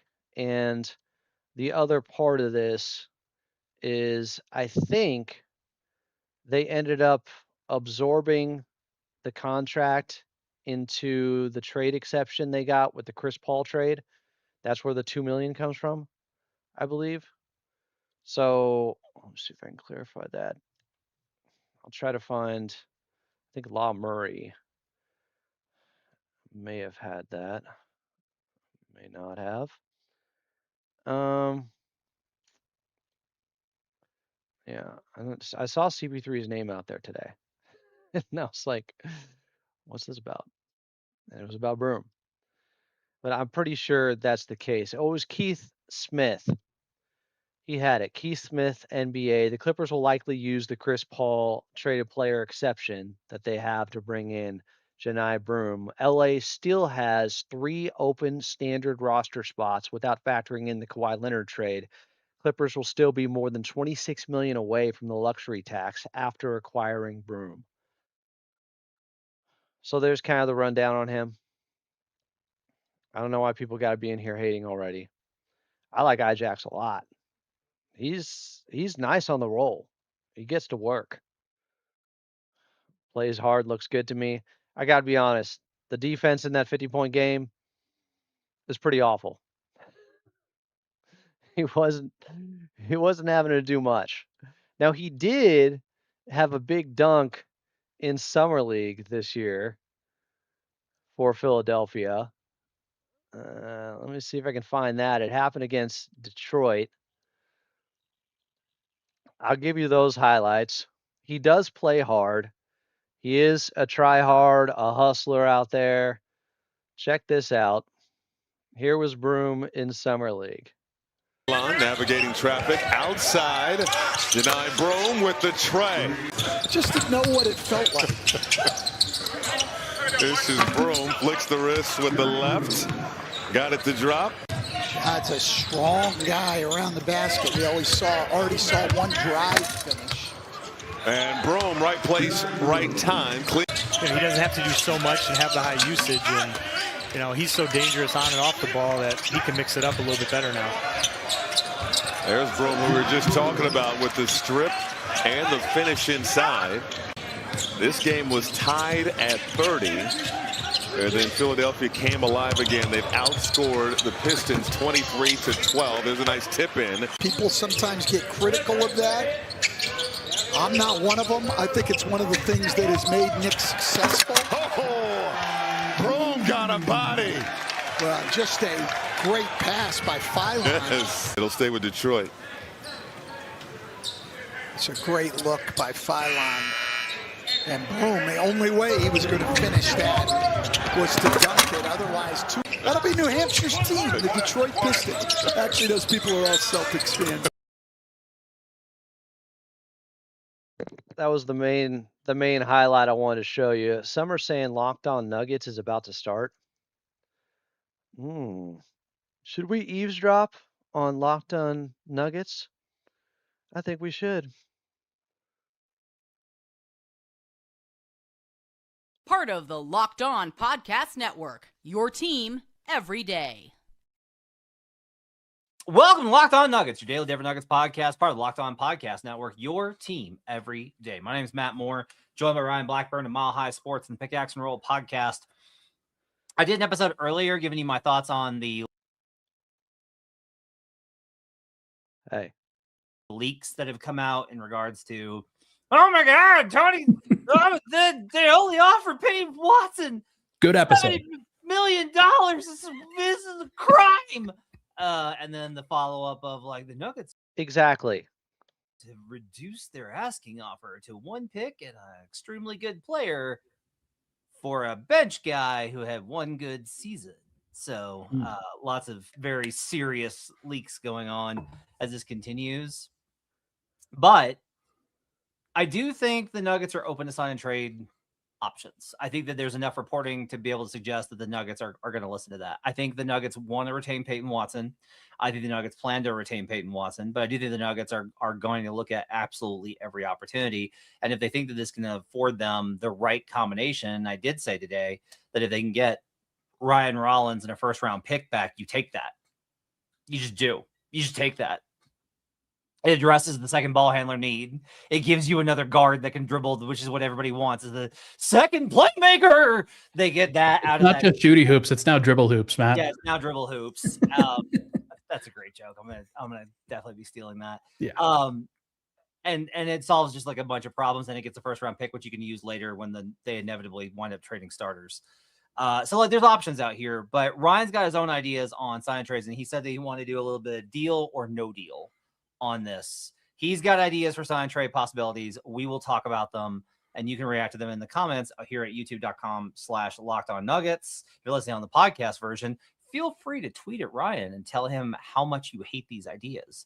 I would love to see those tweets. So, great. So would I. I love negative commentary. That's my favorite. Okay, so the first and foremost thing for this is that it is really difficult to make this legal for Denver because they are above the second apron.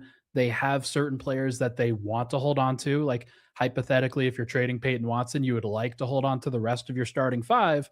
And when you combine your starting five, like if I pull it up here and make sure that I have the number correct, the starting five for Denver makes a combined $185 million for next year. And the second apron is at 221. So it's just very difficult to fill out the rest of the roster when that's the case. But I think I have some good ideas, and you guys can be the judge of how good or how horrible they absolutely are. So behind door number one is the aforementioned Ryan Rollins deal, except Denver does not get back a first-round pick. Instead, they trade Zeke Nnaji. They send out Peyton Watson and Zeke Nnaji to the Milwaukee Bucks. Kyle Kuzma goes to the Mavericks so that the Bucks can get under the first apron, and they get the first-round pick out of it because they receive $20 million of nothing from Kyle Kuzma. And in return, Denver gets a second-round pick from the Dallas Mavericks to complete that, but they also get Ryan Rollins, who would default to be their sixth man. He would probably play 25 to 30 minutes a night. He would reprise their Bruce Brown role from 2023. And I think that that's a good fit for somebody that can come off the bench and give Denver some extra offense. Matt, is this a deal or no deal for you? That's a deal. All right, I'm only going to look at this from the Nuggets side. I'm not going to look at this from the other team side because that's where I tend to become a stickler and become annoying. Sure. Sorry, I become more annoying. Let's be very clear than my normal level of annoying, which is in everything. It's Rollins in a second. That's a no deal for me. Oh, you get off of Zeke Nnaji in the deal. Yeah. That's where the accompanying kind of value comes from, I think. Yeah. Yeah. Do it. I don't think that if you Don't do do the it. Wait for second the Clippers rounder deal. for Zeke, right? Let's break this into components. Okay. Right? Like the Nuggets get a second round pick. It's like here's the if trading Zeke costs 2 firsts and getting Peyton is 1, then it evens out to 1 second rounder that the Nuggets get. I get that kind of math that you did here. I just don't think it's enough. It might not. I just don't think that that's enough. That's a no deal for me because I like Rollins, but like there are questions I have about Rollins, and it's not a position. It's a like backup point guard's a position of need, but like Ryan Rollins is too good to be a backup, and so like then it gets into this complicated like if he's really good, do you play? Careful, AP. You were wrong yesterday about the Pelicans still having their non-tax pyramid level. Play him with Jamal, and now you're defensively even more compromised. Like I like the idea of Ryan Rollins, but like you got to get that. I think you got to get that first, even for moving Zeke. The good news about this one I do understand is like, hey, if you do this, you don't have to move any. Like you get to keep Cam, so you keep Cam, you keep AG, you keep Jamal, and You lose Peyton, but you get I'm gonna try to stick it. I'm gonna try to skip ahead to whatever the next trade Deal proposal. number 2. This one's not going to be fun for people. It's also way more complicated. You Whoa! are looping in the Kawhi Leonard trade in hang those on. terms. Before you start, if you're on the audio side and you are listening and you are trying to like sort yourself through this, like I will give you the I've got it listed. I'll let you know. I will give you the synopsis once he gets done explaining this. Okay. You loop in the Kawhi Leonard trade because that is not completed just yet. There are very few teams that can actually take in all of the extra salary. One of them is the Hornets. And so I have the Hornets getting Cam Johnson and Zeke Naji. And in return, they consolidate because the Hornets do have a roster crunch themselves. They have like 20 guys currently on their roster right now. So they send out a variety of them, including Tijani Solon, who is a kind of a failed prospect for them, Trey Mann, Ryan Kalkbrenner, and Pat Connaughton. And in order to make this work from the Clippers side of things, they give up Chris Dunn and a first-round pick. Denver gets their own second-round pick back from the Charlotte as a result of this, but they do have to send out Peyton Watson, Cam Johnson, and Zeke Naji in the deal. This, Matt, cleans up the books in a way that you probably wouldn't be able to get from some of these other deals. However, this clearly to me makes them worse. I'm not sure how they fit in Ryan Kalkbrenner next to Marvin Bagley, for example. Where does Spencer Jones fit into that? Is he just a 3 at that point? This is a trying to get back value. You would waive Pat Connaughton in this situation, but you're trying to get value back, and this is one way to do it. So for those listening on the audio side, I will just go ahead and let you. In this situation, the Nuggets trade Peyton Watson and Cam Johnson. They get Tijon Solon, Terrence Mann, Chris Dunn, Pat Connaughton, Ryan Kalkbrenner, a first-round pick, and a second-round pick. That's the other Terrence Mann. Again, this is very difficult for me not to comment on the other teams because I'm like, there's no way that Charlotte gives up on Ryan Kalkbrenner here. Like, they just don't do it. I was debating between him and Moussa Diabate. I think they have to give up one or the other. I don't hate this trade for the Clippers. They're losing Chris Dunn, and they're giving up Indiana's 2029 first-round pick. Indiana could still be really good around that time. They should be, based upon age. They're getting Peyton Watson for about 25 per season, 24 and a half. So they're getting $100 million contract to Peyton Watson. 4 years. I'd do it. I think I'd have to. They also, God, what are they going to do, Ryan? What are they going to do with their roster spots if they tried this trade? Because this Denver? is adding 1, 2, 3, 4, 5 players for 2. So Denver can waive Pat Connaughton and be okay. Okay. They can waive him. They would still be under the second apron with this deal. Okay. The Clippers aren't the one getting Zeke Naji. It's the Hornets. The Clippers column's here. Brandon Ingram, Grady Dick is expected, and they're getting Peyton Watson out of this. So the 4-year deal would be worth $108 million. Incoming trades, $24.5 million. Outgoing, $24.5 million. I mean, you do address a lot of the needs here, which is like Terrence Mann's playable, Chris Dunn's playable. Trey Mann's playable. Ryan Kalkbrenner's a great backup 5. Man. Like I would love Kalkbrenner Bagley. That'd be amazing. Like Kalkbrenner, Spencer Jones would be awesome. Salon has like some interesting, like he's a little interesting. Like holding on, DJ has probably more value than Dunn. You could probably get more for DJ than Dunn, which is why I assumed DJ would always be in this deal for Denver. So I don't hate this. He just is. Like he's just like a little bit of an interesting player. He's just bad enough to frustrate Hornets fans and just good enough for it to be like, it might be worth a shot. But what if? I don't know why, again, the basketball sports energy is like the Hornets laugh at this offer. I kind of agree. But I'm trying to focus on the Nuggets side of this, but is this worth it for them? Okay, they're trading Cam and they're trading Peyton Watson. So the starters are Jamal, Christian Brown,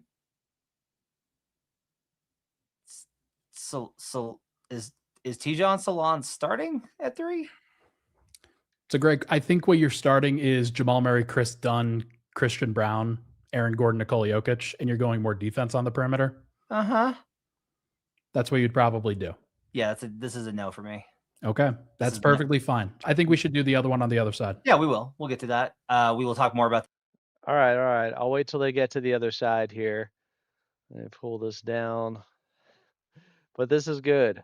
They do a good show. High level NBA analysis from these two. Got to the other side. Locked On Nuggets. Thanks for joining us and making us part of your day. Appreciate you guys being with us. I think that offer that you gave is tough because if the standing offer for Denver is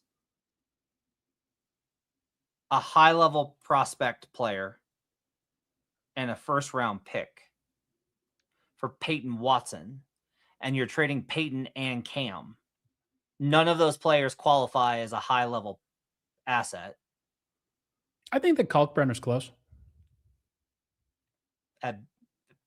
Your best asset can't be a backup center. And that's where this gets into is it's really tough in some of those situations. So you're not getting Con Knipple like in that situation from Charlotte. And that's where Charlotte's offers kind of really struggle in that. But like they're not willing to trade Brandon Miller in that case. So it's tough, but I think that there's another one that's pretty good.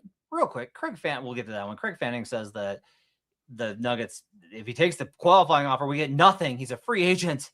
We get nothing if management doesn't want to pay him. They need to trade him. He's not going anywhere, man. Like, he has no leverage here. The Nuggets control all of this. There is nothing that is not under Denver's control here. And like the entire theater of this experience is trying to trick people into thinking that other teams and agents and players have more control than Denver does, and the answer just isn't. Like they have the final say. Like, if they want to keep Peyton Watson, and if the other team doesn't want to play ball, if they're like, we're not going to give you 2 first-round picks, they can't sign him to an offer sheet. They have to have their help. So the Nuggets will just say no, and then he doesn't get signed. It's not even about their ability to match. They can't sign him. They can't do it without Denver's help. Denver Peyton has Watson's qualifying offer. Peyton's qualifying offer is like under $7 million, I believe. His goal is to get $20 million plus in the first year of the deal. So like he's just leaving a whole bunch of money on the table and wouldn't be locking in any future gains. It's why Jonathan Kuminga did what he did. Here are the 2 guys for Clutch that have signed the qualifying offer. Miles Bridges, after he put his significant other in the hospital, and Nerlens Noel, who turned around and sued Clutch because of how badly they mangled it. That was a mess for It is a disaster if you sign the qualifying offer, and everyone knows it. This contract is too valuable. You guys need to not get freaked out by the qualifying offer. I'm not. You just need to, because here's the other part about this. If you sign the qualifying offer, your response is, oh yeah, who's got the leverage now, Denver? And the answer is Denver. Because they won't play him. They will tank his value because that's in their best interest. They're not going to sign. If Peyton signs the qualifying offer, they're not going to be like, well, we need him. Got to play him 30 minutes a night. They're going to be like, no, we're going to bury you. You're not part of our future plans. And we are damaged by you looking good. Yeah. It's nasty business. I don't know. They might play him and try to deal him during the season, but the problem is then you're only dealing a guy for $6.5 million. Now, if somebody offers you a first and a player around there, that's still better than losing him for nothing, right? Again, restricted free agency, unethical. But it's just, I don't know why everyone's afraid of the QO. It's not going to happen. I don't think it's going to happen. It's not. I would be very surprised. Yeah, it would be the most. See, here's the thing. It's not just betting on yourself. It's betting on yourself and the team you're signing with being so desperate that they have to play you and give you the ball anyway. And Denver, I think, would be fine. I think they'd create ways to be fine in that case. Okay, let me yeah, float this final offer here. So you guys didn't necessarily like the first offer, it was fine. It was a fine offer for Ryan Rollins. Second offer you guys hated in the comments, certainly. The third offer is this. This is where you send out Christian Brown and Peyton No Watson. And Clippers. No we Clippers had some involved. conflicting reports as to whether this one was actually legal. I do think it is legal from all sides in this. I know it says failed on the screen, but Christian All Brown right. and Peyton. I'm not interested in this. There's no Clippers involved in this deal. No, they're smart guys. I may disagree with not playing Peyton Watson out of spite while you have Nikola Jokic. That's probably not going to happen. AP Hoop said, this is where I disagree with them. Rich Paul and Watson certainly have some level of leverage here. Go ahead and bury him. He'll walk away for nothing for a force a trade for pennies with no. He's not saying they don't have. The only way they have leverage is if it's a real threat that he'll take the qualifying offer. And Matt's saying he doesn't think that's the case. And he cited other examples with Clutch going wrong. Miles Bridges, Nerlens Noel is really that's probably like Clutch's worst moment as an agency. It's only going to work if he could actually take the qualifying offer. Mark Stein just dropped an article. All right, AP Hoops is on that. We'll monitor that coming up here. But give Locked On Nuggets a follow. Give Matt Moore a follow. Ryan Blackburn. Good dudes. Do good work. That was fun to get to do a live, mostly live, eavesdrop on their show. Let's see what Mark Stein has for us coming up. Mark Stein for sure watched the beginning of the pod and had to drop a response. The next member to get the Ivica Zubats play of him dunking on Wemby ends up with the Ivica Zubats shirt. If you're not a member and you want to get in here on Clippers Talk, appreciate you. I see there's 165 people here watching. Some people eavesdropping here and not actually commenting in the comment section. I'm going to pull up, I'm guessing AP Hoops is going to be dropping some nuggets, so to speak, from whatever is happening with Mark Stein's new article here. We'll see what direction it goes now. Natural haunt, I'll never follow a Nuggets anything. Yeah, it's being sorted through already. The new article from Mark Stein.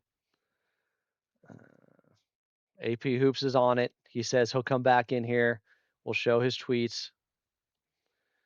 But what's the tease for this article? Mark Stein didn't put out a tweet on it. But there's got to be something juicy coming here, right? There's got to be some little update, maybe.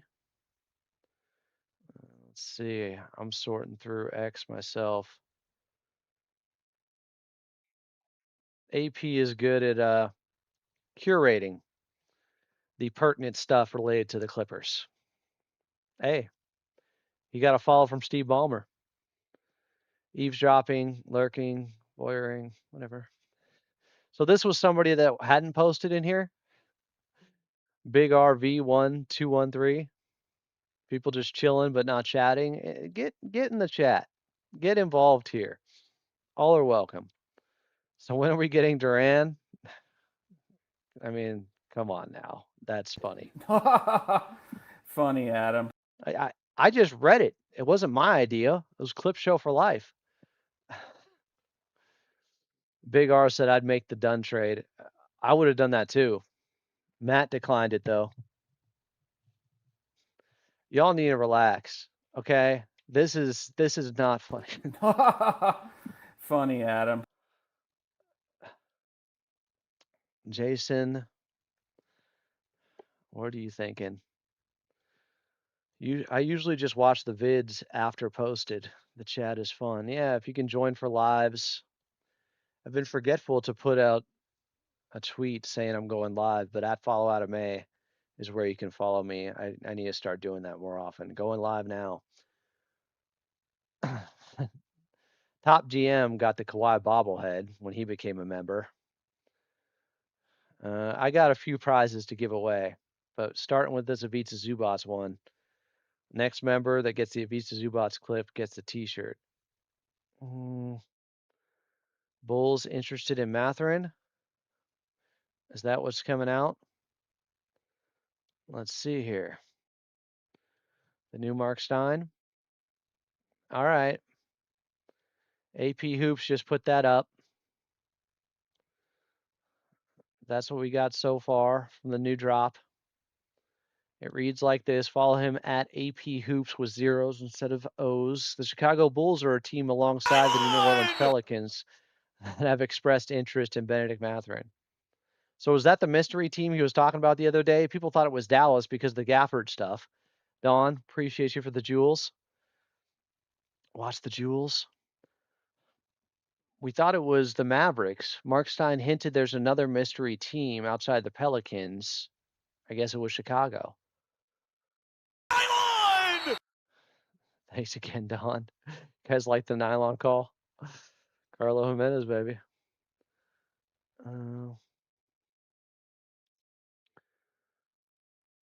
Dunn has some up and down shooting variance and percentages. Michael, Matt Moore rubs me the wrong way, but he's thinking about the best interest of the Nuggets. He doesn't think Derek Jones Jr. is a valuable player, but he's a valuable contract. He is a valuable contract, but it's also an expiring contract, which is the problem. I think Denver might be looking at DJ like, yeah, we like that player to replace Peyton Watson, but the problem is we're going to lose him in a year. His $10 million deal right now is a steal for Derek Jones Jr., but the problem is it's an expiring. AP Hoop said the Dallas stuff was only based off Mathurin liking tweets about being traded to Dallas. And people putting out some Gafford conjecture, basically. Is this all there was, AP Hoops, on the Clippers and the Mark Stein, the Stein line? That's it? That's all we got? Chicago Bulls? Wait. Denver's initial offers to Peyton Watson have been in the $16 to $18 million range in terms of annual average value. Watson is still seeking a deal with a higher AAV than teammate Christian Brown. That comes from the Stein line. So yeah, let me dunk on somebody. Somebody literally was saying to me that teams aren't offering. If other teams aren't making offers for him, that must mean $70 million for 5 years. That works. It's like, no, that's not what's actually happening behind the scenes. This guy, Dylan Money _law. So yeah, that $570 million, not happening. I hate to do it, but I don't really hate to do it. Brown already got $25 million. Do you mean Watson? That's all there is from the Clippers news, according to AP Hoops. AP, thanks for grabbing that from the Slippers would want. Jalen Smith, Trey Jones. Well, yeah, they could offer him something outright if the Clippers don't match. He's a restricted free agent. Kobe Sanders is making $4 million or some S like that. You can't compare it when Ben was $20 million. NBA Central. New NBA Central. What do we got here, boys? What do we got here, boys? What are you saying here? What do you got? Peyton Watson reportedly wants the Nuggets to give him a salary higher than Christian Brown. Per the Stein line, here's the actual quote. Denver's initial offers to restricted free agent Peyton Watson, league sources say, have been in the $16 to $18 million range in terms of annual average value. Watson, of course, is known to be seeking a deal with a richer per-season salary than teammate Christian Brown's 5-year, $125 million rookie scale contract extension that Brown secured last October. Yeah, I told you guys last night, like that $70 million for 5 years, there's no way. That's not happening. There's nothing that's happening there. He's not taking that. The only way he would do the qualifying offer is if it really was that low, 70 for 5 years. But we already know that's not the case if Denver has already offered between 16 and 18 million. So the 70 over 5 years, that's 14 million.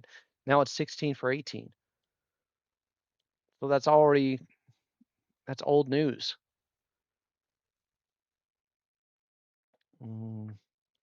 He has flaws, but he's still young, can get better. Who's this referring to, DH? It's been a slow free agency day. Only 3 moves: Broome, Clippers, Coloco, Pelicans, Green, Warriors. That's right, Draymond got the 1 year.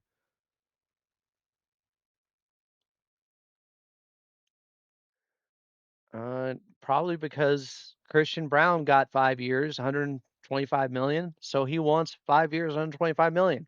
A teammate that he thinks is worse. He wants more than him. Why doesn't he just sign a shorter contract? Because of that. What's so hard? My thing with Math is he's really mature for his age and willing to grow. He's got the mentality. I do like his confidence. Dawn, everyone but Nuggets fans saw the Christian Brown deal was terrible and the start of the end, the beginning of the end for them. Oh, DH was talking about Mathurin there. Things are lagging. Hold on. Let me get my power cord. We've been going too long here.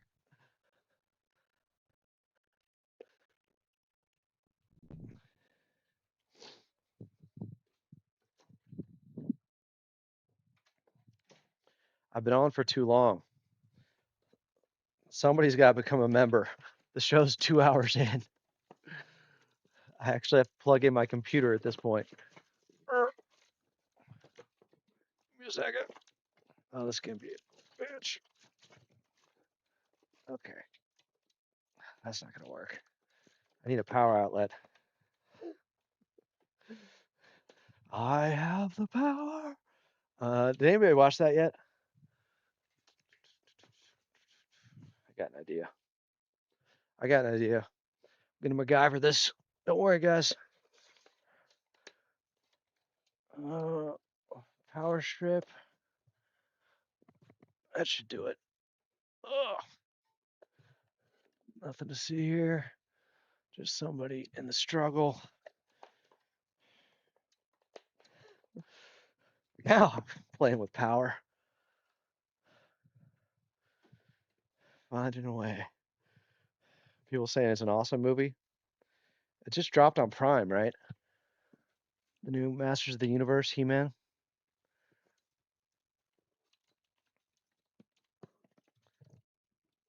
I've heard mixed reviews. Some were saying like he's barely He-Man because it's the origin story. Everybody loves an origin story.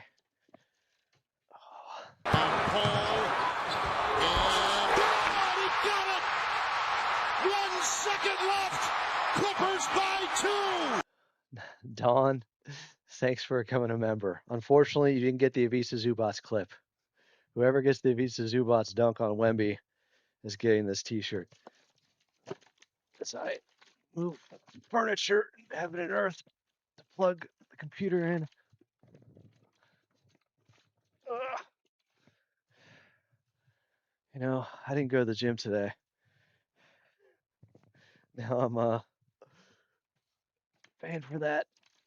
Okay. Got it. Oh.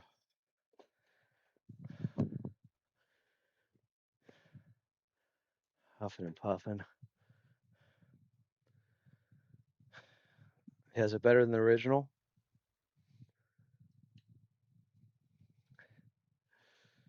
I'm sorry you didn't get the Zubats clip. I put the clip in there. There's about 10 clips. Whoever gets the Zubats dunk on Wemby will get the shirt. It is a medium, if that matters to you. Why isn't the power working? Get the wrong side of the plug. All right, we're plugged in. Only did because Dime told me. I was scammed. I blame the ad. What ad? It's about, yeah, it's either 10 clips or 11 clips because I put in the Zubats clip earlier.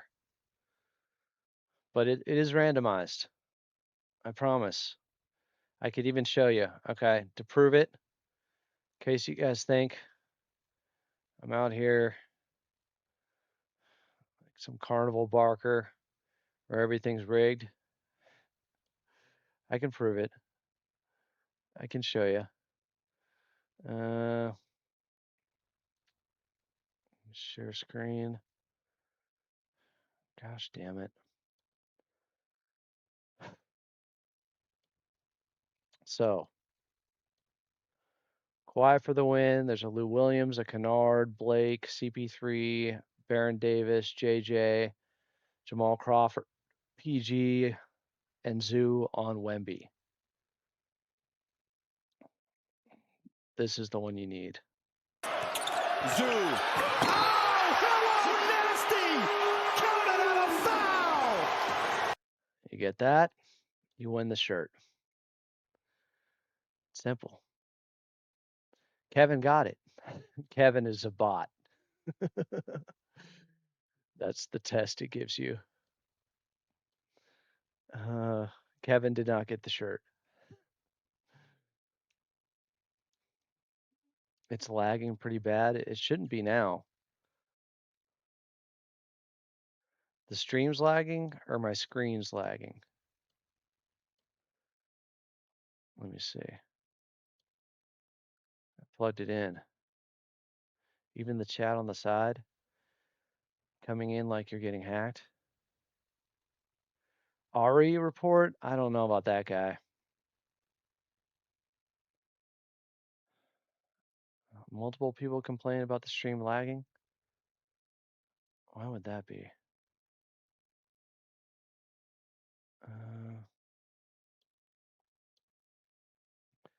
Has Ari ever got anything right? Arian? We will have major Peyton Watson restricted free agency update tomorrow. All right. Does anybody believe this? The stream is lagging. I thought it was lagging because my computer went into power mode. Let me see something here. Let me see. Voice seems fine. I closed a lot of the windows. You think I didn't think of that? Come on. All right, give me a second. Give me a second. I'll figure it out. I always do. Eventually.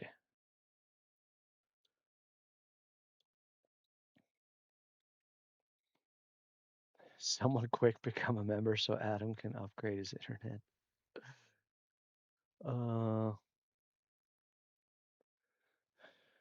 When was Ari pretty good?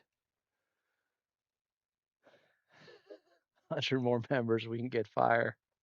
I might need like an internet extender cord or something. Turn the cam off and on again. I don't know if that's the key. Unk is going to fix this. I just saw you walk out of your body. Is that above the clouds? Hold on. What could it be? Microsoft Copilot? Windows security actions? Firewall stuff?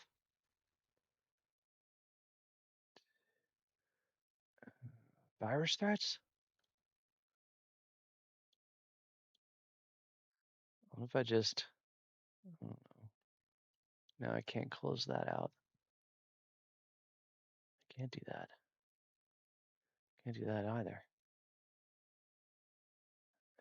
It's just stupid internet. Adam has met the internet. Welcome to the internet.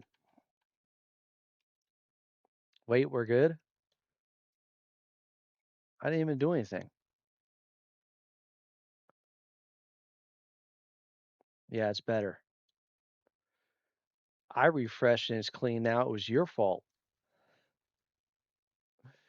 Hit the refresh, guys. Better. I didn't do a damn thing.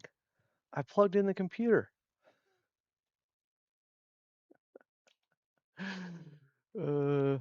Let me see what I got here. Let me go to the prize closet. I don't know if people want that Ivica Zubac shirt. I got something. I got something for you. Let's see. Okay. Let's say you get the Ivica Zubac clip I just put in if you become a member, and you get a XL Lose Your Voice Clipper Nation shirt. Yes, I have more than shirts, but become a member, get the Zoo clip, get the shirt. Save the cheerleader, save the world. This reminds me of using a webcam in the late 2000s.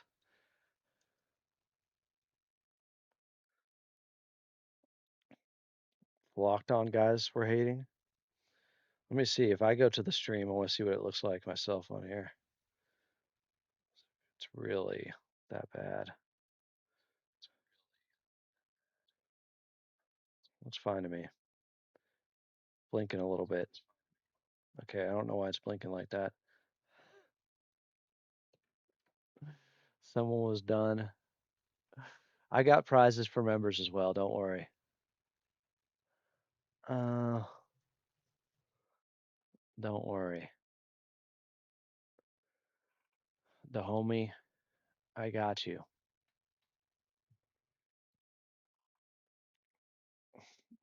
Clip Show for Life said I'm wearing that shirt now. Get another. People have their cameras reversed for copyright trademark stuff, I guess. That seems to be become standard. I could reverse it.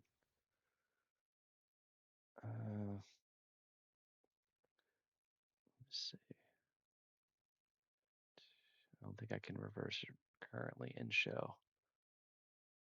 I'm moving to Pasadena to Portland. I'll be 2 miles from Moda Center representing Clipper Nation. Portland might lose their basketball team. The ridiculous stuff going on over there. Somebody said something new from NBA Central.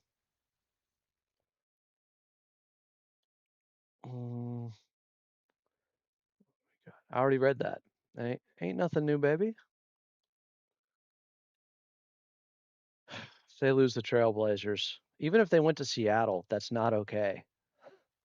I don't think Seattle fans would be happy about that. So we're taking a team from somebody else. Heroes, save the cheerleaders, save the world, will forever live rent-free in my mind like the Simpsons who killed Mr. Burns. It was Maggie, right?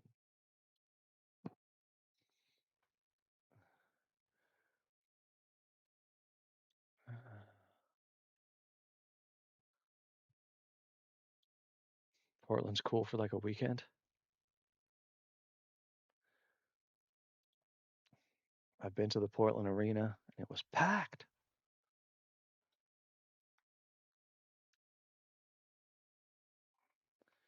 Portland is cool. Bring a sweater.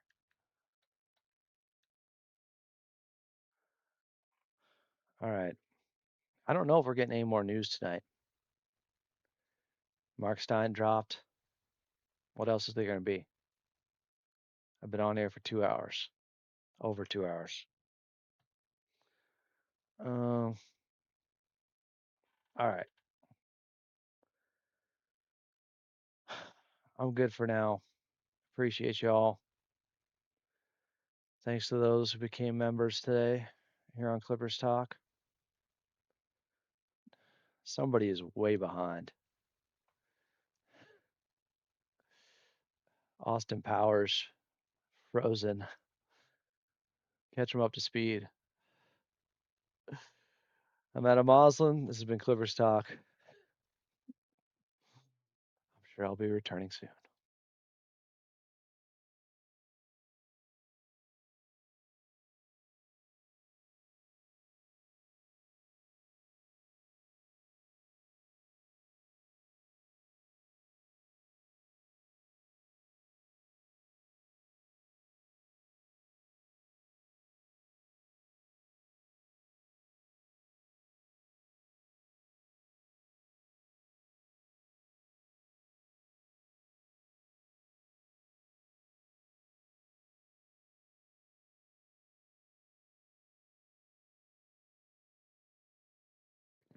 It better not drop now that I'm ending the show.